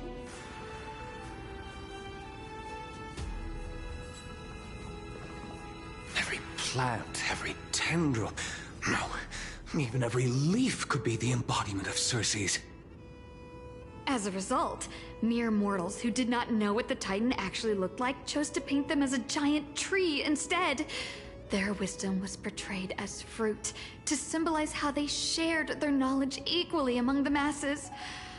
Such exquisiteness indeed. This mural is quite abstract. I really can't tell whether you are praising or demeaning yourself. Now I'm quite curious whether the Reason Titan has studied figures of speech before. Of course I find such stylistic devices interesting. For all we know, this could be the answer to the question, what exactly are we? I, for one, am not willing to admit that I could look this ugly. Was this the reason why you failed in your attempt to refine my soul when you were ambushed at the Grove? Since you are aware of this, why did you save me back then? From my perspective, this point alone was enough to separate you from the average person. How do two lunatics coexist in the same brain? Therefore, it seems that your journey to Dawn-Cloud this time is not just to seek protection. What, then, is the intention behind your actions? The entire plan is stored in my memory, so why don't you look there? Then don't mind if I do. 1 year old, 2 years old.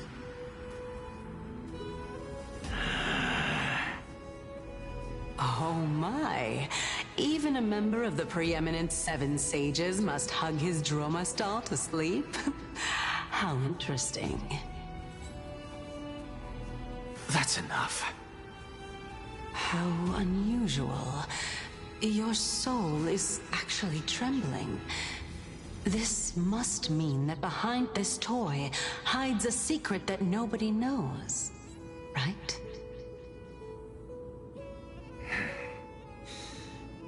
Since our days are both numbered, I don't mind telling you more about it. This is a present that my sister gave to me. It's a doll that was made to look like our family pet. So there are other members in your family, eh? Are they also living in Akama? Don't you just love to pick through my brain? Go on, continue flipping through my memories. It won't take long. You'll discover the answer when you reach the memories of when I was 5. Oh, the black tide is everywhere. I can't bear to look. When I was young, I couldn't accept this outcome either. Georios, Aquila, Kefali, and you, of course. Although I prayed to every titan that I could think of for help, my efforts were ultimately futile. This...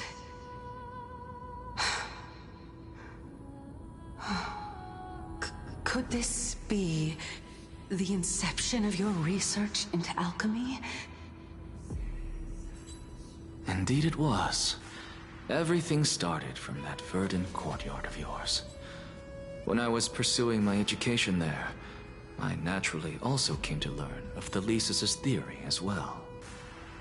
Oh, I remember that person.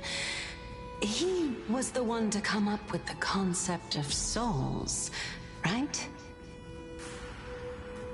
Not only that, he also believed that life, as well as the composition, movement, and transformation of matter, all stem from souls themselves.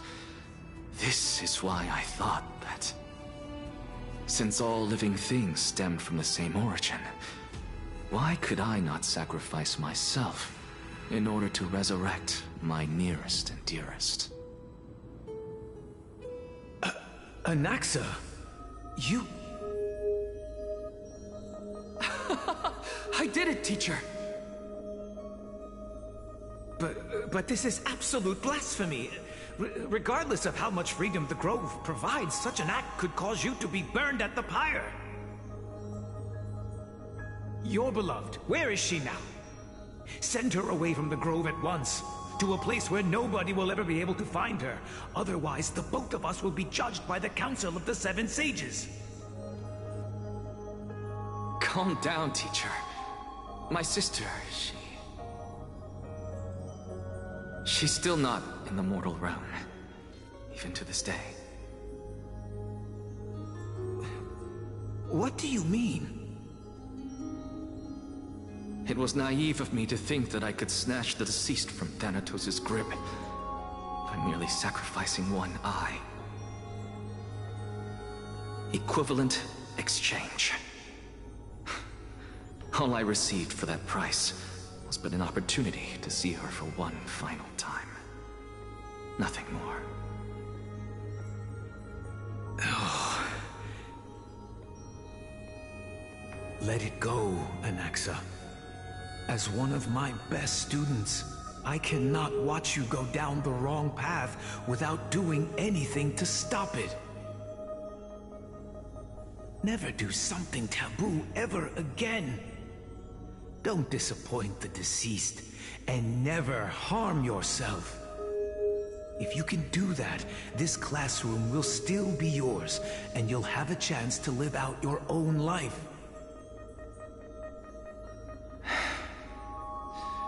Since I was able to see her one last time, I have no other desires. You're right, teacher. It's time for me to start a new life. I am sincerely glad for you, child. Now then, what topic would you like to study? I wish to continue Thelesis' research. Continue the research into souls, but you know that the Grove has long since understood his philosophy like the back of their hands. Even if you continue digging into this subject, your efforts will likely be futile. No, teacher. After my fleeting glimpse of the deathly fog, I finally understood a single truth. Since ancient days, our understanding of the souls is but the tip of the iceberg. I may have lost an eye, but my view of the world has become clearer than ever. I have grasped the truth with my bare hands. Watch as I turn this farcical world upside down.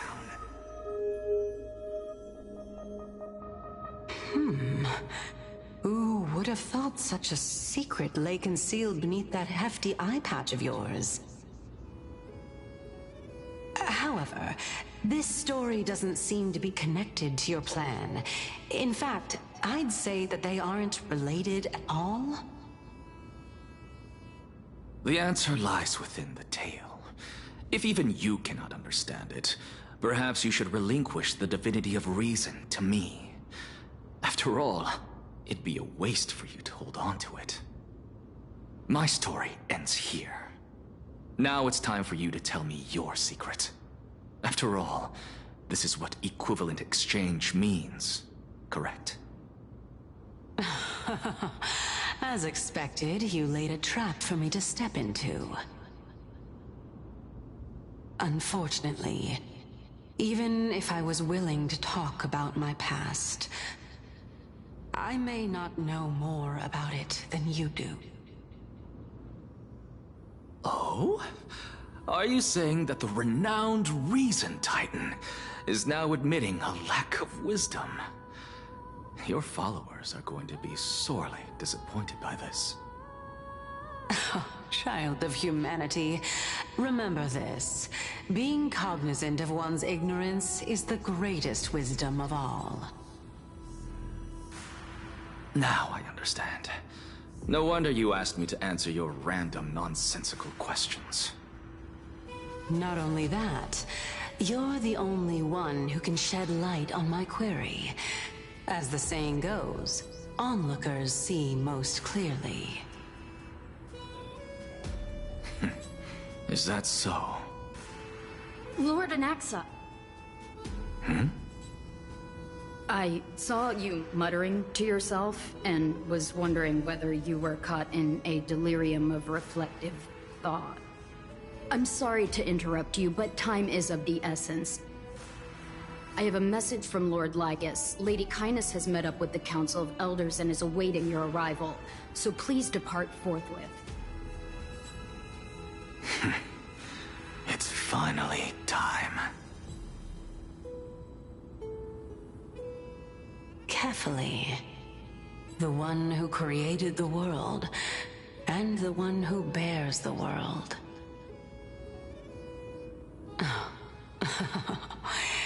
If you truly have not met your end, how will you answer the challenges of those who defy you? I didn't expect you to agree to Lady Kindness's invitation. What a wonderful turn of events. To tell you the truth, there are many people who hold grudges against that Lady Goldweaver.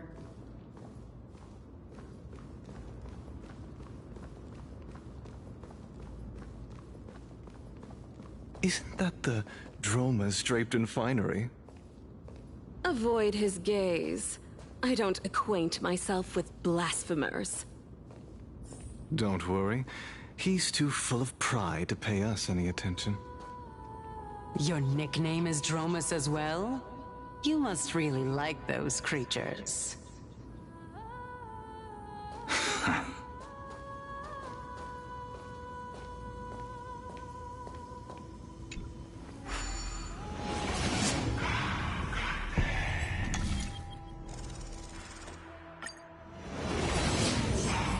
A student of Empedocles?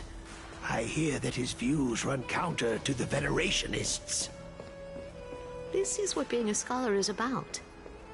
A collision of ideas only occurs when there are differences in beliefs, and it is such collisions that lead to progress. Yet, in my view, there are only right and wrong perspectives, neither of which can coexist with the other. What radical thinking. I guess this is why the children of humanity always squabble with each other. How boring. You seem to be avoiding that Goldweaver person. Why don't you address her face to face? I have nothing to talk about with her. Since you're in my brain, you can look for the reason yourself. Oh, the leader of the Flame Chase journey, and a demigod of Nestia. Lord Lygus and Lady Kindness are just ahead. I'll take my leave for now.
Welcome to the Demigod Council, esteemed guests.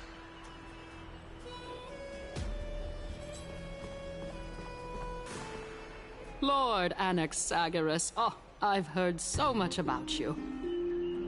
Head of the Neusporists of the Grove of Epiphany, notorious blasphemer, a Chrysos heir who bears Circe's core flame, a survivor of the Grove Calamity. Did I miss anything? Well, if so, please be so kind as to enlighten me. Since Lady Kindness is already well acquainted with me, I won't waste any effort introducing myself again. But then again, perhaps the customs are different here. Back in my hometown, there is a form of etiquette known as honoring guests. The host will welcome their guest with warm hospitality by treating them to fine wine and a cozy bed. And yet, ever since I arrived, I have not been welcomed with warm courtesy or ceremonial gifts. Instead, I am met with intense scrutiny. Even more absurd, the host has sharpened their blade and instructed their servants to lie in wait in the shadows. Perhaps you intend to cut open my heart, retrieve the core flame, and then hold a grand feast for all of the guests. Everyone, stand down.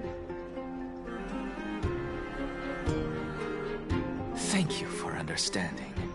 I am but a feeble scholar who is not used to the stench of avarice and blood.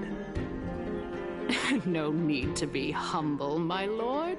From my perspective, your courage and gumption are worthy of the reputation of the Seven Sages. Your bravery is more than adequate to accomplish our perilous endeavor.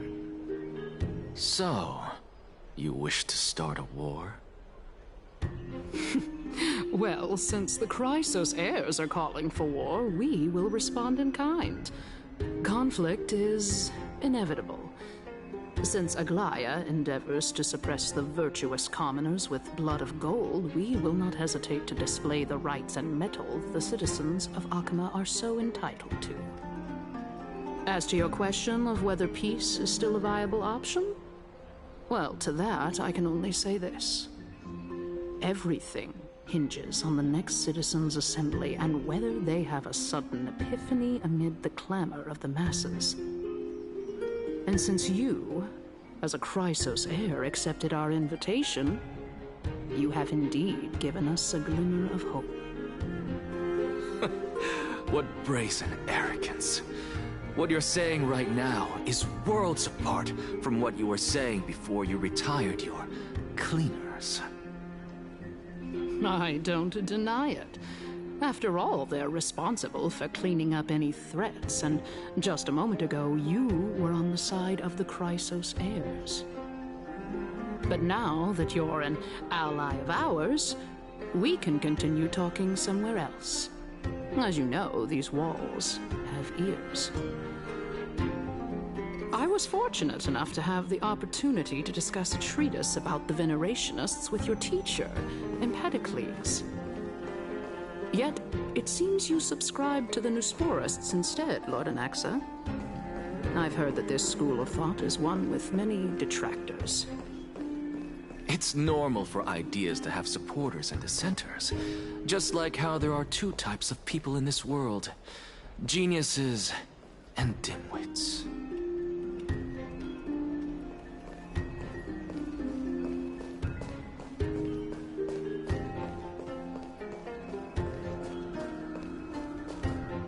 Welcome back to the hub of the Demigod Council, Lord Anaxagoras. Surely you remember that countless eloquent orators have stood in this spot before and emerged victorious by stoking public sentiment with their words. And yet there have also been innumerable blasphemous philosophers who set themselves up for failure because they refused to defend their actions. This tiny stage is the most profound embodiment of Akama in centuries. In 15 days, this site shall also become the most important, as well as the final turning point in Akama's history. May the both of us carry out our duties with honor and lead the masses back toward the Erechrysia, a golden age with no death, strife, or trickery. Oh my, 15 days and nights. That aligns perfectly with the date of your demise. Could such a coincidence truly exist? Using death to prove myself fits my intentions perfectly. What strong conviction you have. As expected of the hero who dared to stand up to the Goldweaver. As expected, she misunderstands you. That's enough, Lady Kindness. Dispense with the niceties. I only accepted your invitation so that I can serve the commoners alongside the members of the council. Don't test my patience with such superfluous formalities. Well, you say that now, but surely you also require my aid as well, so that you can stay alive even when being pursued by the Golden Thread? You worry too much. She won't show her hand too freely, as she still needs to garner support from the masses at the Citizens' Assembly. Even someone like me can tell that only a sliver of her humanity remains. Surely you're not asserting that she will definitely act in a rational manner. As you're no doubt aware, Aglaya covets the core flame that I possess, which makes it the bargaining chip that allows me and the rest of you to negotiate with her. However, in return, I'll need the Council of Elders to support me as much as possible. Naturally, this includes the guards as well. You're well aware how valuable Circe's core flame will be in the Erechrysia that you are desperately pursuing. Talk is cheap, so you'd better act prudently as well. I understand. After all, this battle of wits is just a means for each party to acquire what they need. As long as your request is reasonable, the Council of Elders never shortchanges its allies. Since we're both intent on mutual cooperation, let's not mince words and just speak plainly to each other. Let us decide how much we can secure for ourselves and how much we're willing to sacrifice, like true philosophers, with our words and wisdom.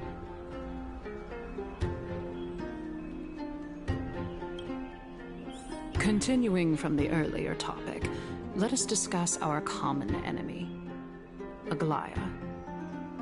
She is the second most experienced Chrysos heir across the whole of Akama, who has gradually lost her humanity to the ravages of time and the ablation of the core flame.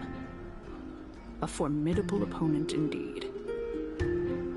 Admittedly, there is ample reason for her to take your life. Yet your previous reasoning is quite sound. As a seasoned political animal, it's unclear whether she will actually cross that irreversible boundary. Moreover, she still needs you alive so that the Titan's trial can be completed. Is there anyone present who can swear by the sacred vow of Kefali and guarantee that you weren't in league with that woman before coming here? Are you just trying to pull the wool over our eyes and aid her in her savagery?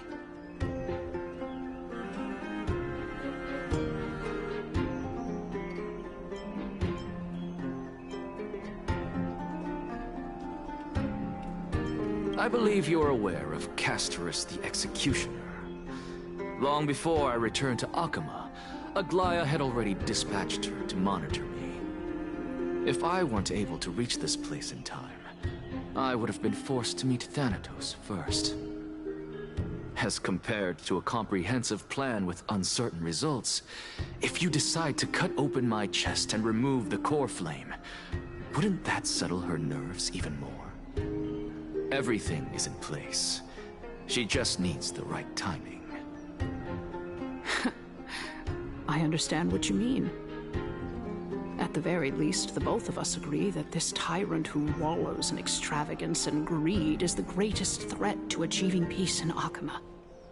The Council of Elders is willing to defend your right to live, just as we defend every oppressed citizen.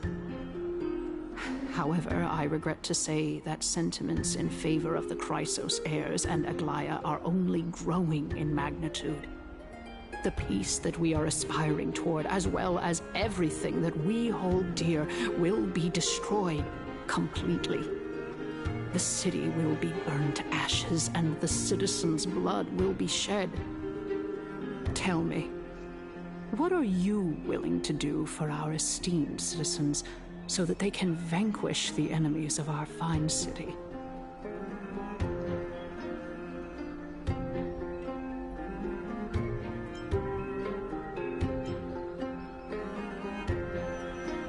Aglaya's authoritarianism, conceit, and arrogance have granted her unfettered control for the most part.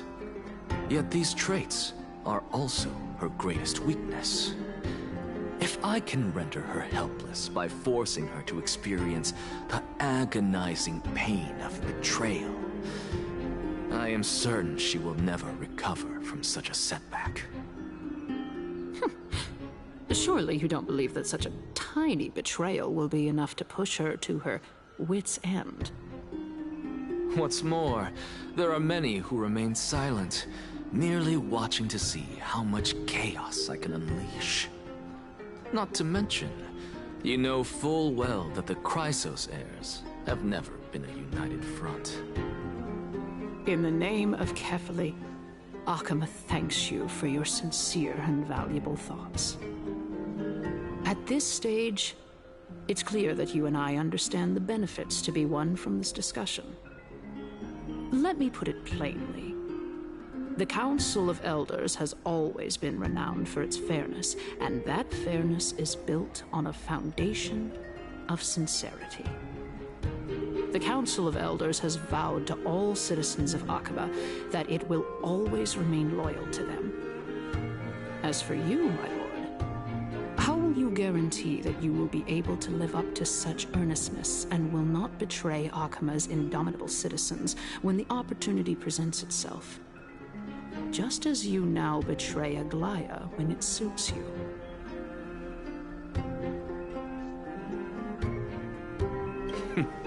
Surely you jest. My loyalty does not need to be proven. The fact that the Council of Elders is asking for proof of my loyalty is itself akin to a form of betrayal. I am incredibly honored to have witnessed the both of you bury the hatchet in a civilized manner. However, I am afraid that I must interrupt for a brief moment. As the Theoros, I have observed the following. Lady Aglaya, the Goldweaver, is currently on her way to Dawncloud. Oh. Well, I do believe that we might have a slight overabundance of guests today. Feeling dissatisfied, Lady Kindness? Despite the Council of Elders' lofty residence on Dawncloud, it must still tolerate the whims of the Chrysos heirs. So you were holding back just now. Seems like you are better at playing this game than I. In any case, I'm glad that she's arriving here. So tell me, Anaxagoras, now that you're an ally of mine, if Aglaya were to demand that I hand you over, what should I do? You can do as she says. Tell her that the Council of Elders merely wished to chat with me and had no intention of offending her. However, by doing so, the authority of the Council of Elders will be as thin as papyrus that has been soaked in blood. Not only can it be destroyed at the slightest touch, but the Council will also lose possession of a valuable core flame. No, more like 2 core flames. After all, at the next Citizens' Assembly, that young lady who is synonymous with death will also be standing on our side. Oh? How can you be sure of that? Is that of importance to you? All you need to know is that I have a plan. In my opinion, you should be more worried about the impending threat. If Aglaya can seize me in full view of the masses today, she could also dismiss the entire Council of Elders in one fell swoop tomorrow. If that happens, the discussion that we've just had will turn into an utter joke instead. Is this the outcome that you wish to see, Lady Kindness? Fine. I will handle this matter appropriately. But you do best to remember this. Fool the people and karma will be on your tail. I'll overlook it this time, but don't count on there being a next time. Unless, of course, you crave cruel punishment and consider suffering the perfect state to ponder the true nature of souls. Well, what do you know? That happens to be one of my rare talents. We shall see, then. Ah, I've got to say that you've managed to really impress me again. But shouldn't you be going after more? Dying to know what I'm after, I mean, I'm the reason Titan after all. It is in me to ask and seek answers. Easy there. You'll learn the answers soon enough. I didn't bring it up with her purely because she doesn't have the means to give me what I truly want. It's as they say, onlookers see most clearly. The true masters of Dawncloud have always been the Theoros, who watches over everything.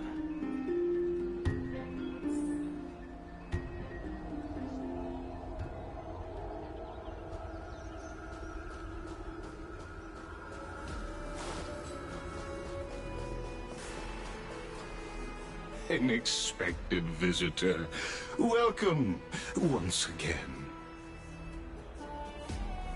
You know, you could actually skip all the pointless debate and come straight to me to seek an audience with Kefali. I have no reason to refuse you, do I? You may not, but Kindness has. Whoever gets hold of Kefali's core flame will get to rule over Akama. She's wary of me, so naturally I had to gain her trust. I would say that debate was not at all pointless. Very true. In my view, this individual has gone to great lengths to get close to Kefali. He might very well be plotting something nefarious against the Titan. Are you still willing to let him pass, knowing this? Yes, very much so. All living creations are always free to visit Kefali's transcendent vessel. This comes with being the World-Bearer. How convenient it is to be able to hear what they say. It is truly my honor to speak to a venerated Titan in person. Please, go ahead. Let me join you both on this journey. Oh, a bygone myth tells of an occasion where Kefali once answered their followers' questions on the peak of the Holy Mountain. Their followers have since believed that scaling this Titan cliff is one way of being with the god. It's not every day that you get to climb a mountain with Circes. You should sing me a hymn of praise. Titan hymns are beyond me.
Go on ahead.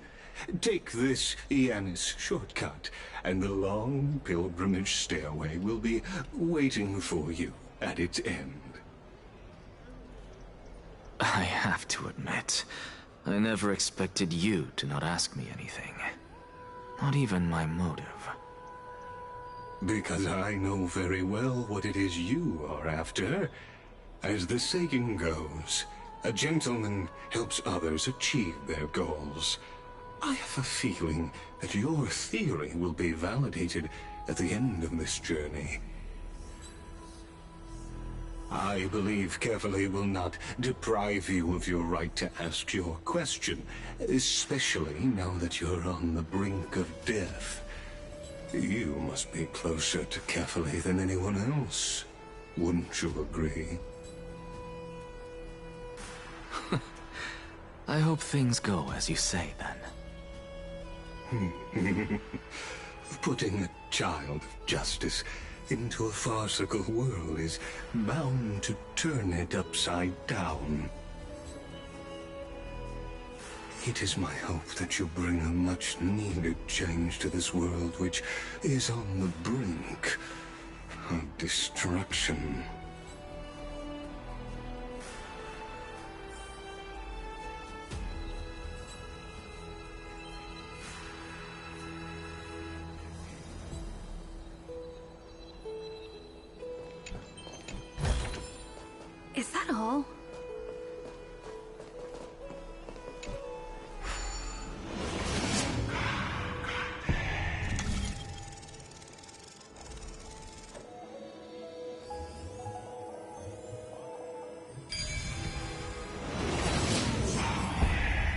Honestly, this is my first time going up to Dawncloud's peak. What a splendid view. Isn't it about time you recognize the magnificence of us Titans? Well, I don't see how this place is different from those temples in the city. All they have are magnificent facades. And even though I've come this far, I'm still doubtful about getting useful clues from him.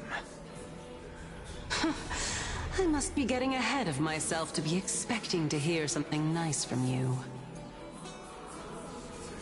Oh? Haven't you been in my head for some time now? It's high time you get used to how I feel about things. Alright, we're just a short hike away from Kefali. No time to waste here. So the intellectual debate from earlier was too draining for you, huh? If Amphorius gets a new lease on life, you should focus on strengthening your body and stop shirking social interactions. Save your concern. The Titan is in sight. Can you make it? Why? Are you going to carry me up if I were to fall now? I know how far I can go, so just hold your tongue and come along. Fine then. I guess I won't say any more. I'll just wait till your soul dissipates completely to gain control over your body. Wait. Who is that? Cersei's? Hey, look at that. Huh? What should I be looking at? Am I hallucinating? Or do we even get to see souls when we're close to dying?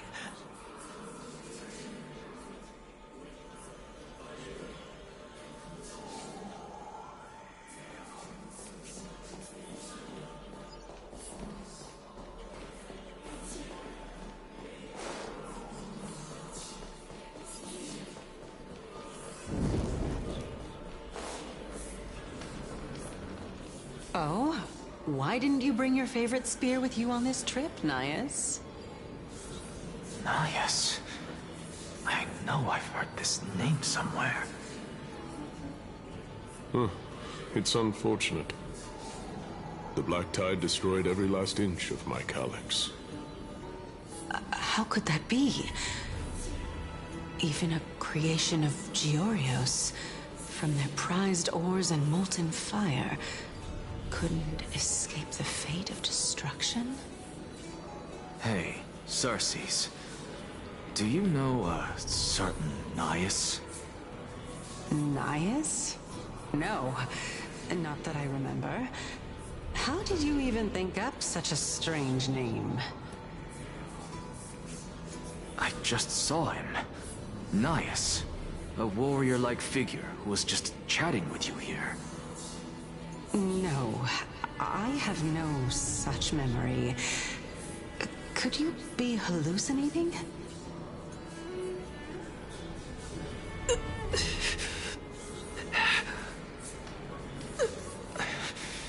This is a departed spirit?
The more the better.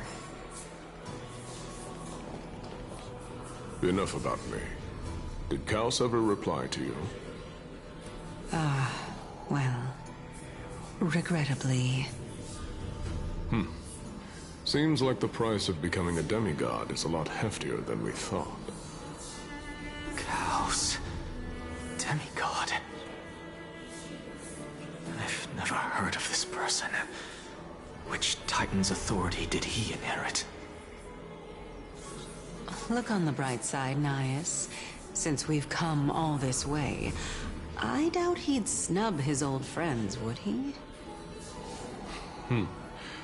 Let's just hope we mean as much as the world to him. Hey! Are you seeing that same hallucination again? Yes. It's still you and Nias, but you're now talking about a certain Kaos. I'm guessing he's one of your companions? Kaos? This name sounds just as strange to me. Never mind. I think I know what this is about. If things are as I thought, then they aren't hallucinations, but the souls of people. What? But if those are the souls of the dead, then what am I? Beats me. For all I know, you're just an illusion I conjured up in my dying moments. Let's just keep going. As long as I take in more sights and hear more stories. Know your limits. Wander too far among the dead, and even I might not be able to save you. I'm fine. If this is indeed as I thought, then this will be very amusing.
Is that all?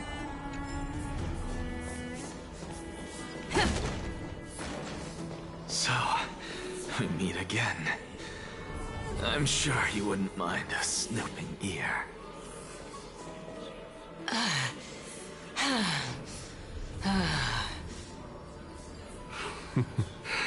Can you keep going? Of course. I'm just... If I knew we had to climb a mountain, I wouldn't have come along with you.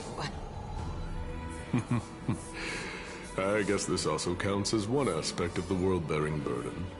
If Amphorius does have a next life, you may want to get your body in shape. Keep your sarcasm to yourself. I'm not getting anything of value from them.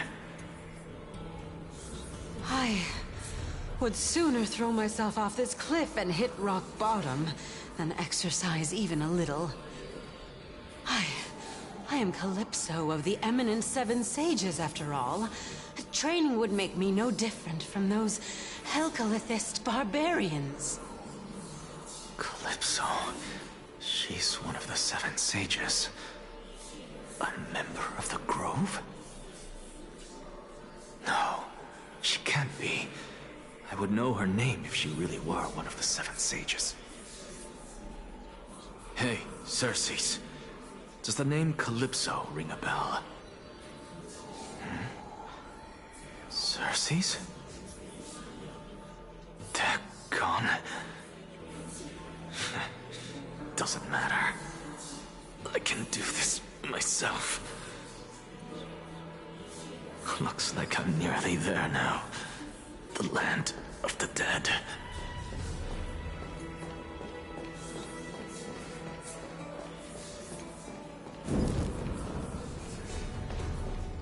Oh, beautiful old world. Where are you now? Oh, legendary era Chrysia, return to the mortal realm. Splendid gods once walked the paths we walk. Alas, all that's left of that warmth is a hazy mirage.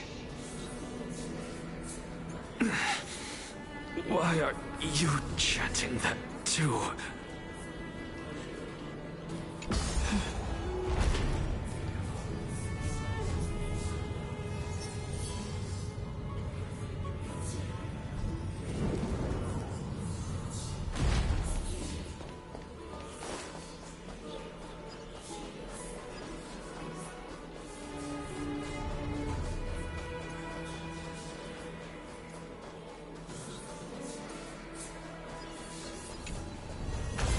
Great. The more the better.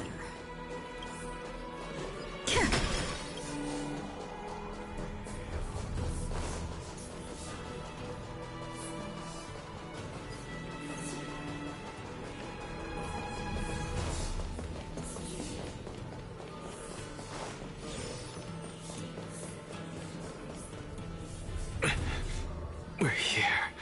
Finally. So, I don't get to ask the Titan my question. But all of you make for a pleasant surprise, nonetheless. Very well then. Let me uncover the truth for myself. Did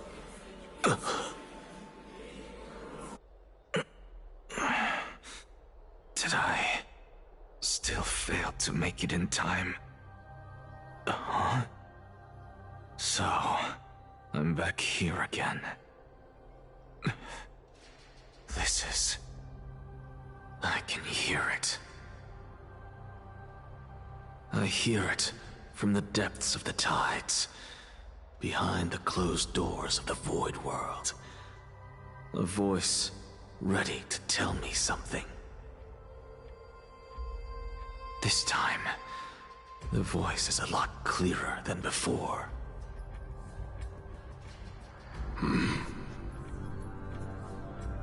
Since we've come this far, let's just wait.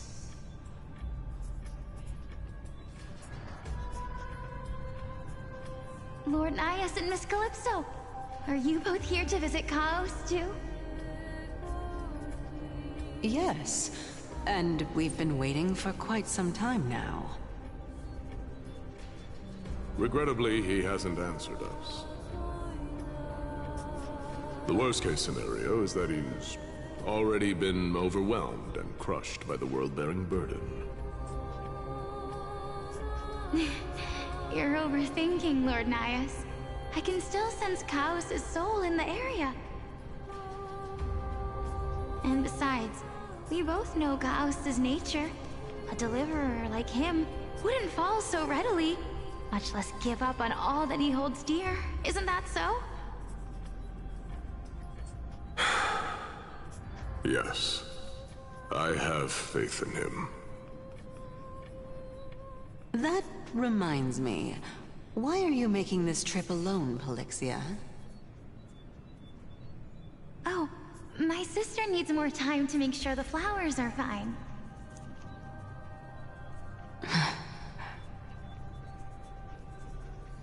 Such a pity. Both of you have hearts kinder than anyone else. Yet you are born only to take over Thanatos' divinity. Everything that I see and hear this time has left me shaken to the core. What may seem like a mundane conversation is in truth a once-in-a-lifetime exchange that has revealed the ultimate answer to Cersei's question. The conjecture has taken shape and must now be solidified into a theorem. Next, I only need to seek verification from Kefali. By doing so, I can answer Cersei's question and reclaim my body. But no, I will not do that. That isn't important. Because another one of my conjectures, one that I have always dreamed of proving, has been proved right this very instant.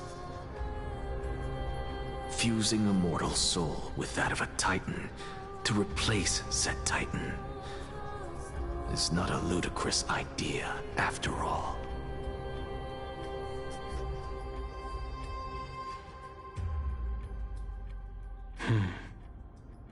What are you thinking about? Just amazed at how this towering tree is Cersei's divine body. It's a majestic sight. Is that so? You don't look the slightest bit amazed, though. Plus, you seem to be strangely familiar with the city around the great tree. Merely something from the past that I won't go into. Events of the past, huh? I was also a child when I looked up at Cersei's. Their leaves and branches reflected the sparkling stars, and their trunk was like a pillar that supported the sky and ground. I stood at this very spot back then, imagining the day when I could climb to the top of this tree, because I would be the closest I can be to the sky at that spot. You're a sky priest, yet you study at a place that is home to the Reason Titan. That's rather counterintuitive. Don't read too much into it. I mean, can mortals even hope to reach Aquila's realm? They're a strict and draconian god. Nothing like Cersei's.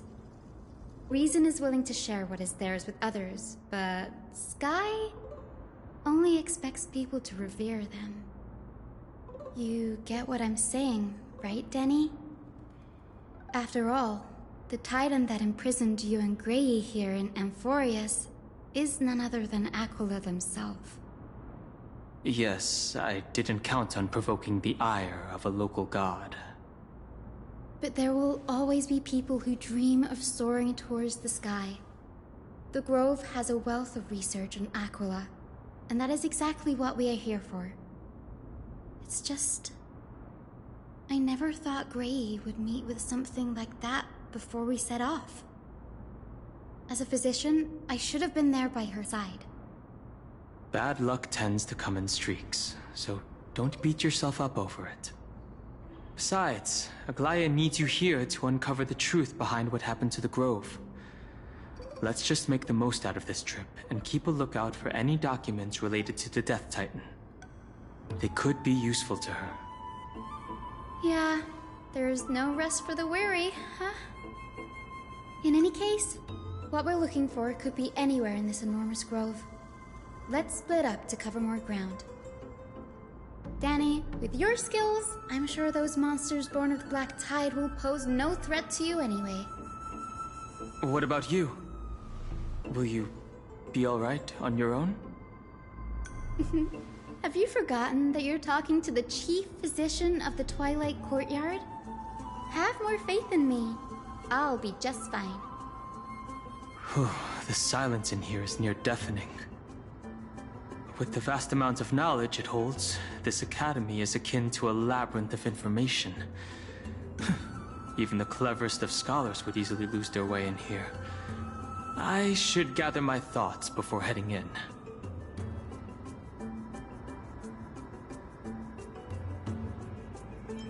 Nobody could have ever imagined that her life would be forfeited the moment we landed on Amphorius. I should have done more to keep her safe. But it's not too late. We still have a fighting chance. The unique rules that govern life and death on Amphorius might just work in our favor and save her. The Grove is a veritable library of knowledge. Maybe they'll have records on a similar case? Please let there be one.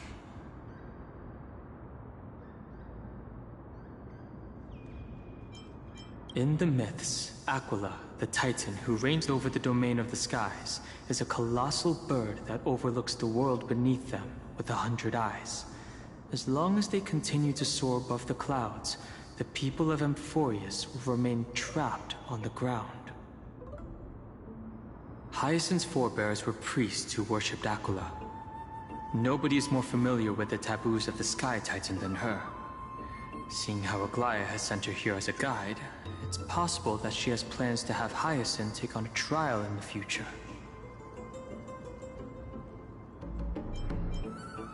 In Amphorius, Titans are a common topic of discussion. People create myths that in turn conceive Titans. It's a tricky task to keep an objective view when among the people of Amphorius. Is there a way to step out of the situation and look at it from a different perspective?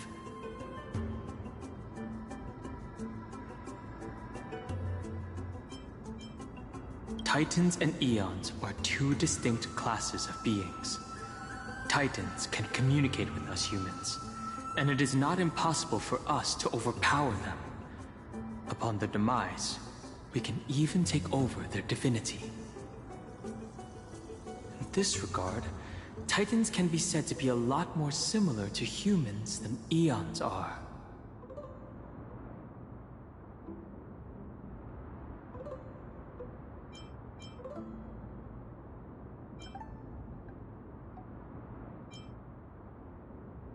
Guided by the prophecy, the heroes are on a quest to reclaim core flames and usher in the Era Nova. Their efforts have seen gratifying results to date. As I expected, the prophecy is the hardest to make any sense of. But with barely any information to go on, no matter how much I ruminate on it, it won't yield any results. I should leave this for another time.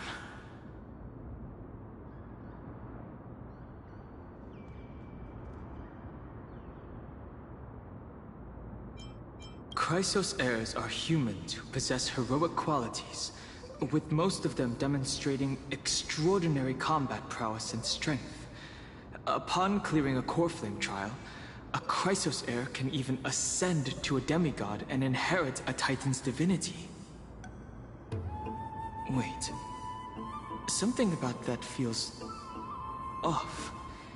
Is this a selection process of some sort?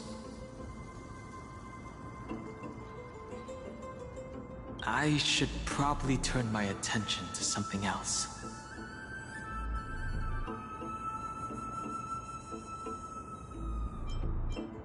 The clock is ticking. I should search for more clues as I move. The night sky feels unusual, now that I've gotten used to the eternal light of Akama.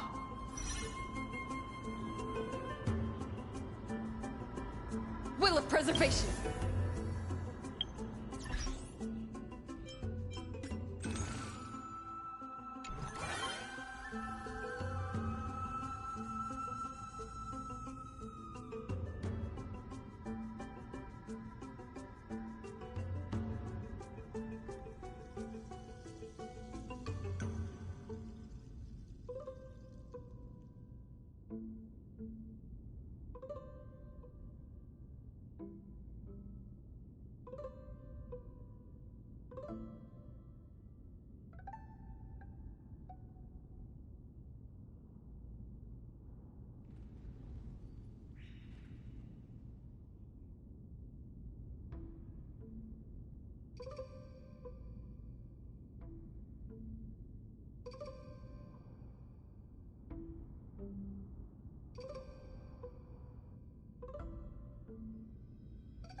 Thank you.